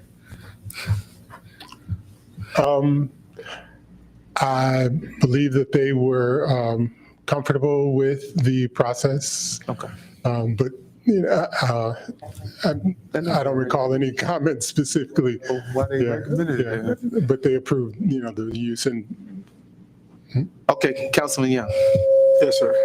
Quick question. I know that when I was a part of the planning commission, we had a question for the applicant at the time for parking. And it was talked about then as the property across from I guess the main event center, as them opening that up for a parking lot. What has been the progress on that? Or are they still considering the fact of using town hall's parking for their events? No specific plan at this point has been submitted. There is a document, I believe, in the information provided to council that includes a document that was submitted with the application, and it shows that the applicant owns property across Washington Street from the property that would include the conditional use. And they show delineated parking spaces on that property across Washington Street. I remember the document. I remember the proposed parking lot. My question is that what has been the progress on making that happen?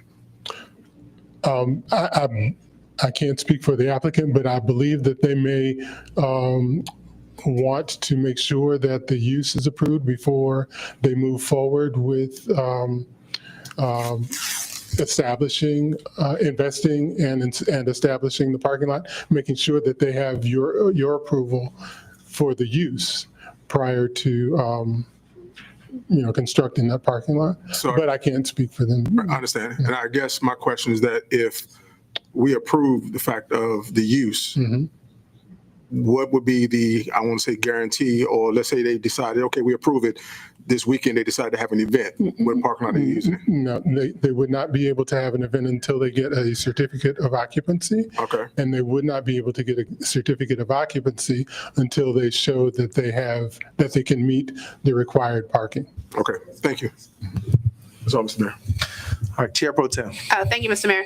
I actually have a procedural question. I don't know whether it would be directed more for you or the town attorney. So in terms of how this process works, they've submitted a CUP, and then they have to meet these requirements prior to a certificate of occupancy being issued to them. However, if I understand it, a certificate of occupancy, that's not, site plans and things like that don't come back through this body. So once we approve this, we kind of lose jurisdiction over, what it is. So like, how will we, because I think what I'm hearing is that there's a concern about parking, and then there is a concern about parking. If we approve this ordinance, if we approve the CUP, we've pretty much, we're turning a blind eye to some of these concerns. So I just want to know what safeguards there are to ensure that we have the parking issue addressed. So I'm not sure if that's more for you or Madam Attorney. Mr. Mayor. Madam Attorney. Okay, the statute allows for conditions, additional conditions to be placed on the approval. And so to the extent that the council is concerned that the applicant will not follow through on the construction plans for the parking, you can limit the approval effectiveness to either a specific date or the performance of the action within a certain time frame. What you don't want is to have a condition, but it could take them forever to actually perform that condition. Instead, what you will want to do is, if you say it's conditioned on the installation of a parking lot that's sufficient to, store 25 vehicles, do that within a reasonable time frame for that particular request, like maybe a 2-year period or something to that effect. But you can put conditions on your approval, and if they are not met, then the CUP is basically revoked. Okay, thank you. Okay, Vice Mayor. So should I express my concerns now or during discussion? Well, this is, you're asking questions on the staff report now, and then we're gonna bring up. Okay, so we'll bring up, open the public hearing. Okay, I'll hold my concerns for afterwards. Well, no, actually, my question is, when we talk about events, because what I know is that events have taken place over there already. So to the attorney's point, we could approve with the condition, with limitations on those conditions. But because events have happened there already, even if it's a small scale, the point is events have happened there already. It sounds to me like approval tonight, even with these conditions, won't change the fact that events already do take place and parking, is a concern. So I'm just trying to figure out then what we're doing. Is this simply a formality? Because it sounds like it's more than that. It sounds like giving approval to do what's already being done.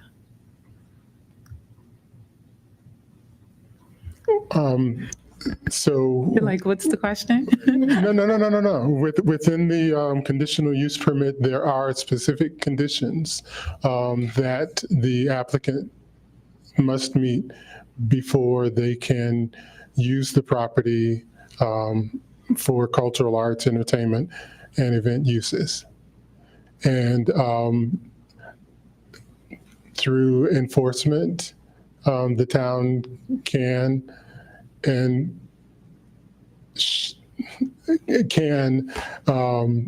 enforce the code requirement.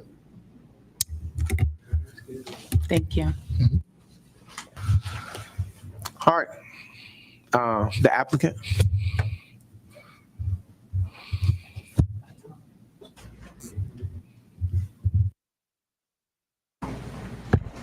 Good evening, Honorable Mayor, Vice Mayor, Council.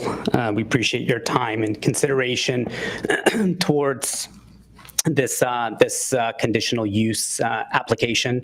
My name is Ali Hashimi. This is our patriarch, Hamid, and that is my brother, Wally. And we've been in the town since 1995. It's been approximately 30 years. We started as a small family garden center. It wasn't easy building the garden center. But our family stood with it, and we operated for about 25 years as a garden center. Conditions within the economy and the industry forced us to move out of that industry. And we are now in a position where we believe a venue center across the street in the town of Dumfries will be a special, unique place where people can gather for events and special occasions, bring people in from inside the town, outside the town, and provide a special place for people to gather, build memories, and create the town of Dumfries into more of a destination, which I believe is the long-term vision of the town and the council and the long-term plan. We believe that the venue center will create a wonderful synergy between the existing businesses in the town of Dumfries, where people attending the events will fill up their cars in the gas stations, and they'll go to our restaurants and dine in our restaurants and stay overnight at our beautiful resort there and other hotels in the town. And we appreciate your consideration in this process. We're a second generation family, so my mother and father started this when we were just kids. We hope that we can continue this as a second generation and hopefully one day continue with third generation and our children and continue that legacy in the town. That this town has given our family a special opportunity to live the American dream. And there's we don't take that for granted, and it means the world to us that this town in particular gave our family that opportunity, and we appreciate the town's consideration. Now, to address parking, I think it's come up multiple times. The parking that we have on site is sufficient for the occupancy that we intend to have at the showplace, and that's on site. We also have spillover parking opportunity at the top of our property as well for additional parking. And as far as utilizing the town parking lot, there would be no need to utilize the town parking lot. I think it's important to clarify that. The reason we mentioned that in the first place is that if we had a special permit or a special use to have a higher occupancy that would be outside of what we could house on our property, that's where we had considered the town and the town's municipal parking on a case-by-case situation. That's not something that we intend to use as far as just any ordinary event. I think it's also important to note that we have additional property adjacent to us that will allow for further expansion of the showplace. So we do own multiple acres there.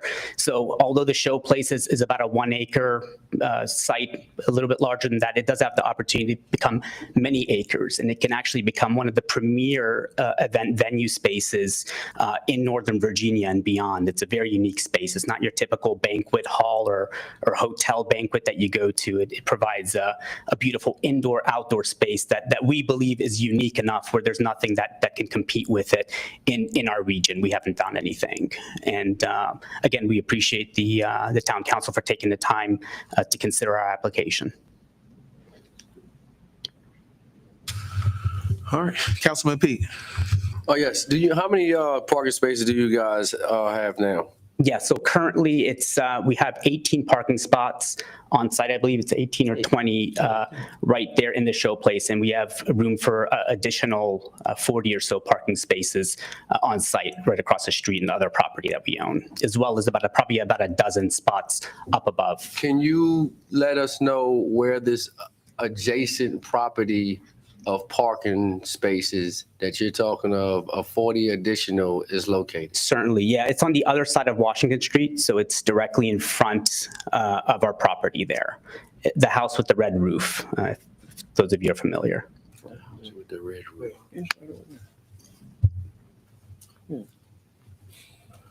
Okay, then they have that in the backside over there. Okay, then one more thing. You had spoke of expanding the showcase into 1 and possibly many acres. Yes. Has there been any consideration of turning one of the many acres into some additional parking spaces? Absolutely. Yeah, that would be required in order to do that. So parking spaces are required before you guys can operate, correct? This is additional parking outside of what we're asking for. This would be if we were to intend to build a second location adjacent to us, then we would require further parking. As far as what we're asking the town town council to consider is the space that we currently have that we will be converting into parking as part of the immediate occupancy of what we're trying to obtain. So any additional parking outside of that would be outside of what we're asking for today. That's on a much grander scale in the future. Okay, so that house that you're speaking of that's adjacent with the red roof, is that the one that has the parking lot of just gravel rocks in the back? Correct, Is there a fence on that back end? Because now you're drawing me closer to citizens and residents, right? Yeah, there is a fence. We have to parking the front. Yeah, there's existing parking, asphalt parking there, and the back of that is gravel parking, and there is a fence back there as well. No consideration for paving that? Currently, no consideration for paving. Okay. Thank you, Mr. Mayor. Thank you. Okay, Councilman Young. Yes, real quick. You said you had 18 is in front of the facility right now? Correct, right now. yes. And your occupancy, building itself is? Our occupancy we'd be looking for is 200. Okay, 218. An additional 40, so it'd be actually 50 plus. Okay, so we're saying 40 where the red roof is? Correct. And 18 in front? Correct. For 200? Okay. Correct, yes. Okay. All right, thank you. Yes. All right, thank you for your time. I'm going to now open up the public hearing. Okay, at this time I will open up the public hearing. Is there anyone signed up to speak? No, sir. Okay. Seeing no one signed up to speak on the public hearing, I will now close your public hearing. Okay, the public hearing is now closed. All right. Any final comments from council? I did have a question. Chair Pro Tem.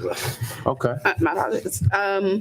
So I believe Councilman Young touched on this.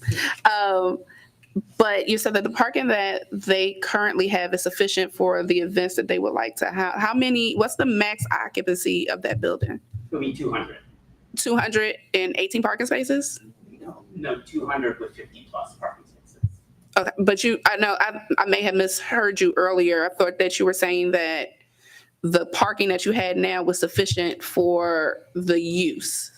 Correct. For the current use. Currently, how large are y'all events? Within the permit that we're applying for, the parking that's across the street is included within that permit, meaning it's all combined into. Let's get the Mr. permit. Tabor. Anything additional from that we are 50 plus kind of parking area is for future expansion. Okay. Did you want Mr. Tabor to come back? Yes, please. I'm sorry Mr. about that. Tabor, can you, yeah, I'm sorry. We closed the public hearing. We've heard from the applicant. We've heard from the staff report. And so now, we're just closing out and we're discussion or motion here. Who's responsible for the occupancy permit? All right, I think that's an appropriate question. Who's responsible for the occupancy permit and determining the occupancy, the parking, all that? Whose job is that? Right, so it is, ultimately, it is the zoning administrator per the code. Okay, so. The process includes both planning and building because the building official has to approve construction permits and the safety of any structures. All right. So when it comes to occupancy for all of these properties, so you don't bring the occupancy permit to us? It is an administrative, per code, it is administrative. So it's per code. So your recommendation in this that you submitted to us is what? I'm sorry? What is the staff recommendation here? Approval of the conditional use permit. Okay. Application with the conditions. With the conditions that's listed in here? Yes, sir. Okay. All right. You got a couple of questions. Councilman Pete. And you said the planning commission? The zoning administrator? The planning commission approved of this? Oh, yes, sir, I'm sorry, yes. With everything not in being in compliance?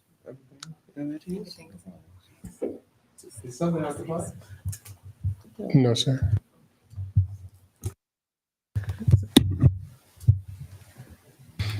All right, Madam Town Manager. I believe the planning commission approved this to move forward with the conditions. Yes. Got it. We Okay, got move it. it, yes. Okay, I knew, okay, that's what I was, okay. So without the, okay. All right. That's what you have, man? What? Did you have anything? I thought you was about to push the button. Oh, so I do have a question. So, do we have a process in place for when an event does happen and the parking in the town, in our town hall parking lot and what have you? Because I'm hearing that there are parking spaces, but I also know from personal experience that parking overflows into the town hall area. So what is the procedure there? Is that, are we renting out the town hall parking lot for private events like that? Like, how is that working? Or is there enforcement that takes place when there is an event and there's parking overflow into the town hall parking spaces? Because as the parking spaces affiliated with this town property is it's a municipal, building, and the parking lot is supposed to be used for that or for community events. And what we're talking about now is a private business having the spillage over into our parking lot. So how is that managed? Point of How order. is it enforced? Mr. Mayor, is it the procedure that when an individual has the floor, that individual should be the only one holding conversation? Yes. Yes. So we shouldn't have, Multiple conversations. Yes, okay, please. thank you. Please, gentlemen. Okay, I've asked my question. Thank you. Okay, Madam Manager. So the police department will enforce anyone parking in our lot without permission, ma'am. So this is a new enforcement. Yes, because we've had events here every weekend. It's kind of hard for them to determine who's approved and who hasn't, but they have been informed this evening that if there are events that has not been supported by this town, that they will ticket and tow anybody who's unauthorized for being in our lot, ma'am. Thank you. Councilman Young. Yes, sir. This is actually for Mr. Tabor again. Currently, the zoning policy for occupancy of 200 is how many parking spaces per 200 for building for 200 occupancy? So within the code, off-street delineated parking is based on, for this proposed use, is based on square footage of floor area. And without fixed seats, it's one space per 100 square feet of floor area. With fixed seats, it's one, well, we don't have any fixed seats, so it's one per 100 square feet. So would you say that the amount of parking spaces is sufficient for the 200 occupancy or for that event space? We will actually need to determine that with the applicant prior to issuing the certificate of occupancy, and determine, make sure that the structures from the building perspective meet code and are safe for occupancy, that all of the parking spaces and all of the other codes are met prior to events occurring and the use occurring. Thank you, sir. Thank you. I just want to say that we're considering a conditional use permit at 17715 Washington Street. This isn't just one building. I think it's about continuing to breathe life in a corridor we've long said we want to revitalize. This application aligns with the goals that we are going to be voting on next in 2044 comprehensive plan, particularly our vision for a Main Street where we say we want a vibrant, walkable, mixed-use area that brings people together around culture, community, and commerce. I understand their concerns, especially related to parking and how it may impact the surrounding properties, public spaces during off hours. Those are valid concerns, and they do deserve the thoughtful discussion that we had on this dais.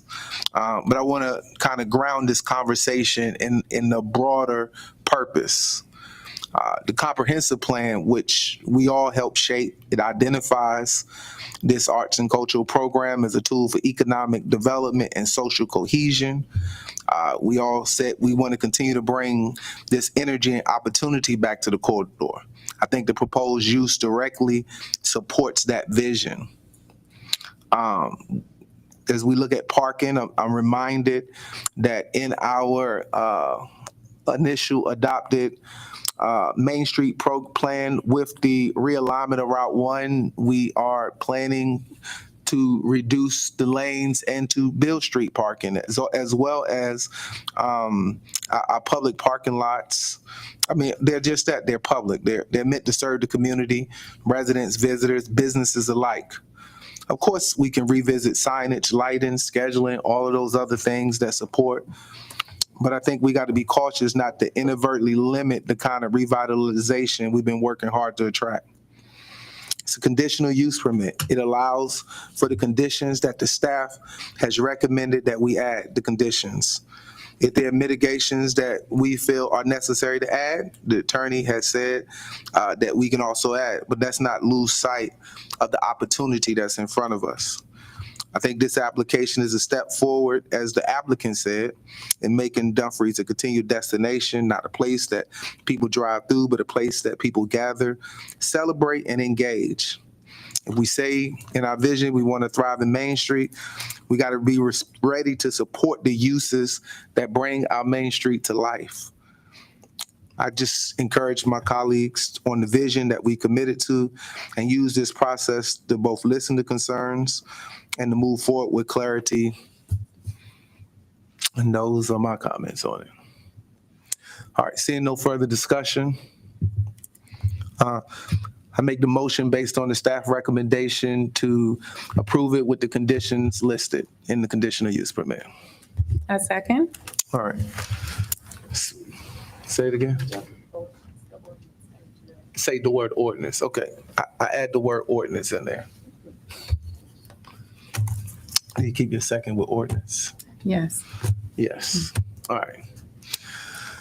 All right, any discussion on the motion second? Yes. Yes, ma'am. So while you pontificated about the comp plan being a tool for growth and a walkable Main Street, and that we make sure that we make decisions based on our vision, you know, I find it contradictory, because given an opportunity to keep with that vision for vibrancy and growth, when we had an opportunity to vote in favor of or against the residential community coming next door, which originally was supposed to include commercial space, you supported that, which is in direct contradiction to what you're saying now. So it's like sometimes you say, oh, we're working toward a walkable Main Street. We want vibrancy. We want this, that, or what have you. But then given an opportunity, you support it, what directly goes against what you're speaking of now. And the contradictions are blaring. And I think that's very concerning. And voting for or against this particular project in this moment, I do not think that goes against what we're looking for and what our vision is for our comp plan. All right, any further discussion on the motion? All right, Madam Clerk, please call for the question. Councilmember Peterson? No. Councilmember Pete? No. Councilmember Fields? Yes. Councilmember Young? Yes. Chair Pro Tem Miles? No. Vice Mayor Nickerson? No. Mayor Wood? Yes. Motion fails. All right, well, next on our agenda is a public hearing to approve the town's comprehensive plan. Mr. Tabor, the floor is yours. Thank you again, Honorable Mayor, Vice Mayor, Chair Pro Tem, and members of council. This evening, we have the draft comprehensive plan, final draft, and implementation matrix for your consideration. Process-wise, we are at the presentation of the final plan for adoption. And the plan document now includes 233 pages, 46 figures, 9 chapters, an implementation chapter with actions and timeframes. And in addition to the chapters, it includes, in addition to the chapters of 2014 and 2020, a chapter of economic growth was added, and also a chapter on health and public safety was added to reflect priorities in the strategic plan that was adopted, and also public engagement comments. Also, a link to appendices was added to the website. So with regard to the process and status, the plan now includes acknowledgements, an updated schedule, amendments addressing comments received from VDOT and the Department of Environmental Quality, as required by the Code of Virginia. It includes amended text to reflect comments received from the mayor and council, including language that clarifies the town's role and support for efforts to enhance facilities and services for town residents that are outside the purview of the town's authority and under the purview of other organizations like the school board of the county, VDOT, and the Army Corps of Engineers. Also, an implementation chapter is included. So this chart shows the 9 chapters or elements, and it shows that there are 25 vision statements and 25 corresponding goals, 63 policies, and 355 action items. This chart illustrates the actions by chapter. Actions identified by type, and actions identified by time frame. And with this, I'd like to point out that the overwhelming majority of the items are short to midterm, and there's actually only one item that's considered long-term, which relates to the Overlook Park, which will not revert to the town until after 10 years, which is begins the long-term time frame. This illustrates the implementation chapter, and it includes the chapter or element. It includes the policy and action, the action type, and the time frame. And as mentioned earlier in one of the pie charts, some of the time frames span multiple time segments. So with regard to the recommendation, on June 9th, the Planning Commission voted to recommend approval of the proposed comprehensive plan amendments. And I didn't do this before, and I apologize, but we do have two planning commissioners here this evening. Vice Chair Noy and Commissioner Wood. And staff recommends adoption of the pending ordinance approving the proposed comprehensive plan amendments. What's next? The draft plan is currently on the town website for public review. Tonight, we are asking the town council to hold the public hearing and to adopt the plan update following the public hearing.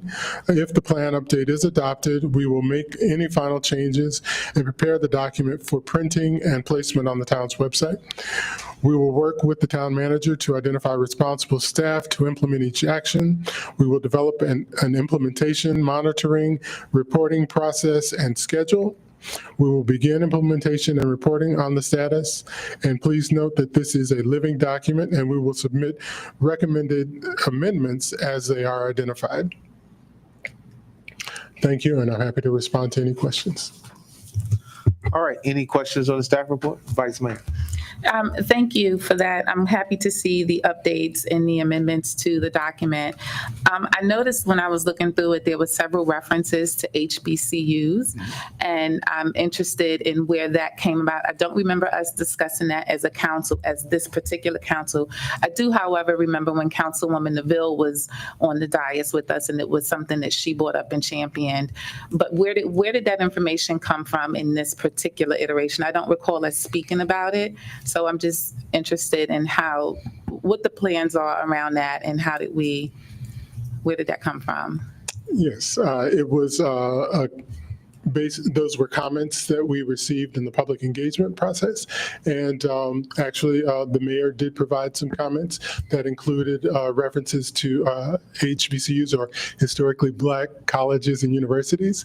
And generally, they relate to action items that we would, that include engagement with all colleges and universities, and we would reach out to, of course, the local colleges and universities for those action items, but we would also make an effort to reach out to regional HBCUs as well. Okay, thank you for that. Well, if Councilwoman Neville is watching, I'm sure she's happy to see her thoughts come to fruition. Thank you. All right, any other questions on the staff report? Seeing none, we will now open the public hearing. Is anyone signed up to speak on the public hearing? No comment, sir. All right, seeing none, we will now close the public hearing. All right, any further questions or discussion? All right. Seeing none, make a motion to adopt the public hearing on the ordinance for 2044 Dumfries Destination Comprehensive Plan. I second. All right, it's been motion and second. Any discussion? I forgot, I did have some notes. Let me read my discussion. The public hearing is closed. All right, let me. The 2044, this isn't just a plan on paper. I think it's a shared roadmap, a commitment to who we want to be and how we're going to get there. I think it reflects the voices of our residents, the vision of the council, the strategic foresight of the staff, the planning team. I think it's rooted in real values, equity, connectivity, resilience, economic opportunity. I think it's bold. It says Dumfries won't just be a town people drive through. We're becoming that destination that people drive to. And the thing that I'm most excited about in this comp plan, beyond the compelling vision for Main Street and what's in there for the waterfront, housing and job access, is the implementation schedule. That excites me the most, because for the first time, you know, when we look at our past comprehensive plans, what we had in 2014 and then the other one, we are not just dreaming, but we're starting to track it, and we can see real tangible results. And this comprehensive plan is built in metrics. I love the action steps. I love the focus work and collaborations. And I love the fact that we believe that 50% of what's in this 2044 comp plan can be achieved within the next 3 years. That's what's the most exciting. It's not wishful thinking. It's a product of laying a strong foundation. The work we've already begun with the Economic Development Authority, the Brownville revitalization, the Route 1 that we're about to see next, the Overlook Park, the upgrades. The plan has chapters, I think, in it that we've never prioritized in the past, and none of our comp plans. So those added chapters on economic growth, health, public safety, it sets the stage for, I think, deeper work as we start to look at some real deep work on affordable housing and workforce development, historical preservation, and the economic sustainability. So again, I want to thank all of the staff. Again, give our thanks to the consultants who worked hard on this, the public engagement, every resident who came by and helped shape this. This plan is not just a vision for the future, it's a promise, and I believe together we're going to deliver on it. All right, with that said, Madam Clerk, call for the question. Councilmember Peterson? Yes. Councilmember Feet? Yes. Councilmember Fields? Yes. Councilmember Young? Yes. Chair Pro Tem Miles? Aye. Vice Mayor Nickerson? Yes. Mayor Wood? Yes. That motion's passed. All right. Next on our agenda is the improvement of easements and dedication for Route 1. Mr. Tabor. Honorable Mayor, Vice Mayor, Chair Pro Tem, and members of council. This evening, we have before you an item related to easements and dedications for the Route 1 widening project. And the town of Dumfries is the owner of tracts of land located along Route 1 that are needed for the planned widening project along Route 1. The Virginia Department of Transportation, or VDOT, has contracted with Prince William County to manage the construction project and to acquire all necessary property for the project. The town is asked to dedicate portions of parcels and grant easements to the Prince William County in fee simple for public use for street purposes for the widening project. The town council must grant and convey the dedicated property for public street purposes in order for the dedication to be complete. These resolutions will adopt the recitals, convey the dedicated property for public street purposes, and authorize the town manager to execute any and all documents necessary, including the execution of general warranty deeds. So this illustrates one of three locations that for the proposed dedication and easement of property. And this is a zoom in of the proposed street dedication, and it would be the area outlined in red. And this is an aerial photo that illustrates the location. The parcel is addressed as 3990 Orange Street. And the top portion of the parcel is what is proposed for dedication. The second location is illustrated here, and it includes both dedication and easements. And as we zoom in, the red area to the right at the very tip or point is the right-of-way dedication, and then the green would be a slope easement, and the pink line forward would be an easement. And this illustrates the location. It is at the tip of Garrison Park along Route 1, and the address is 17749 Main Street, the parcel. And then the third and final location is illustrated here, and it includes requested easements. So the ownership of the property would be maintained by the town, but easements would be requested. And this is a zoom in, and the easements would be for VDOT, utility easement for Verizon and Columbia Gas, and also a slope easement. And this includes an aerial, and there are actually utilities currently on the property. It is addressed as 17601 Fraley Boulevard, just north of the office building that is on the corner of Possum Point and Route 1. Recommendation, staff recommends adoption of the ordinance approving the dedications and easements. I'm happy to respond to any questions. Okay, any questions on this staff report, council? All right, seeing no questions, we will now open the public hearing. Is anyone signed up to speak at the public hearing? No, sir. All right, seeing no one signed up to speak, I will now close the public hearing.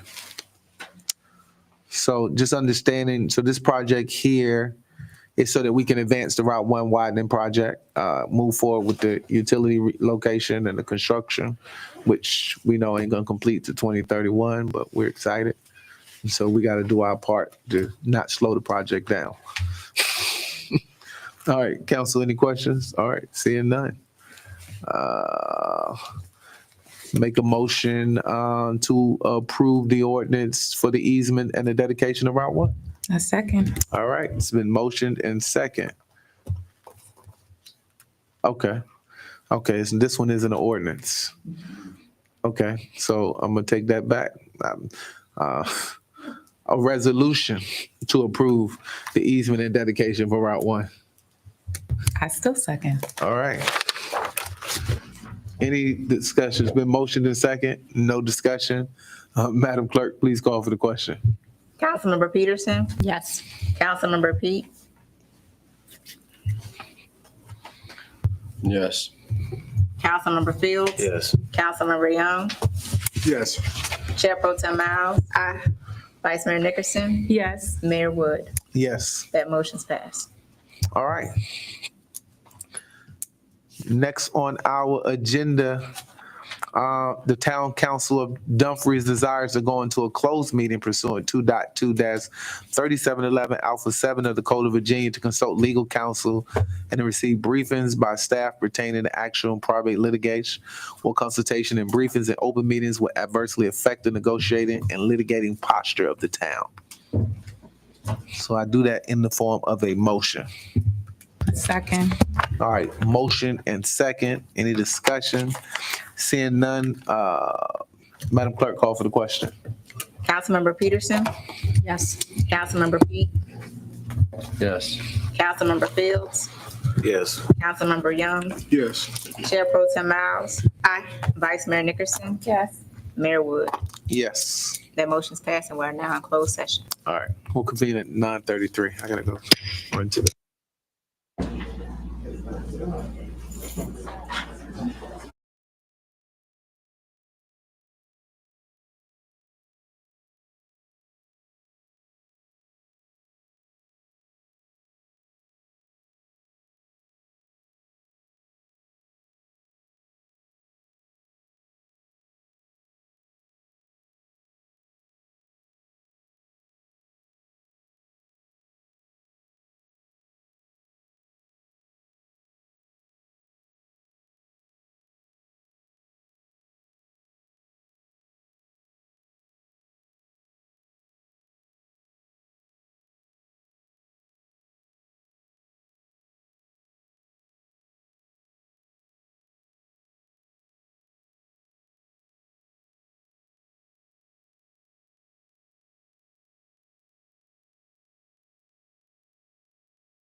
All right.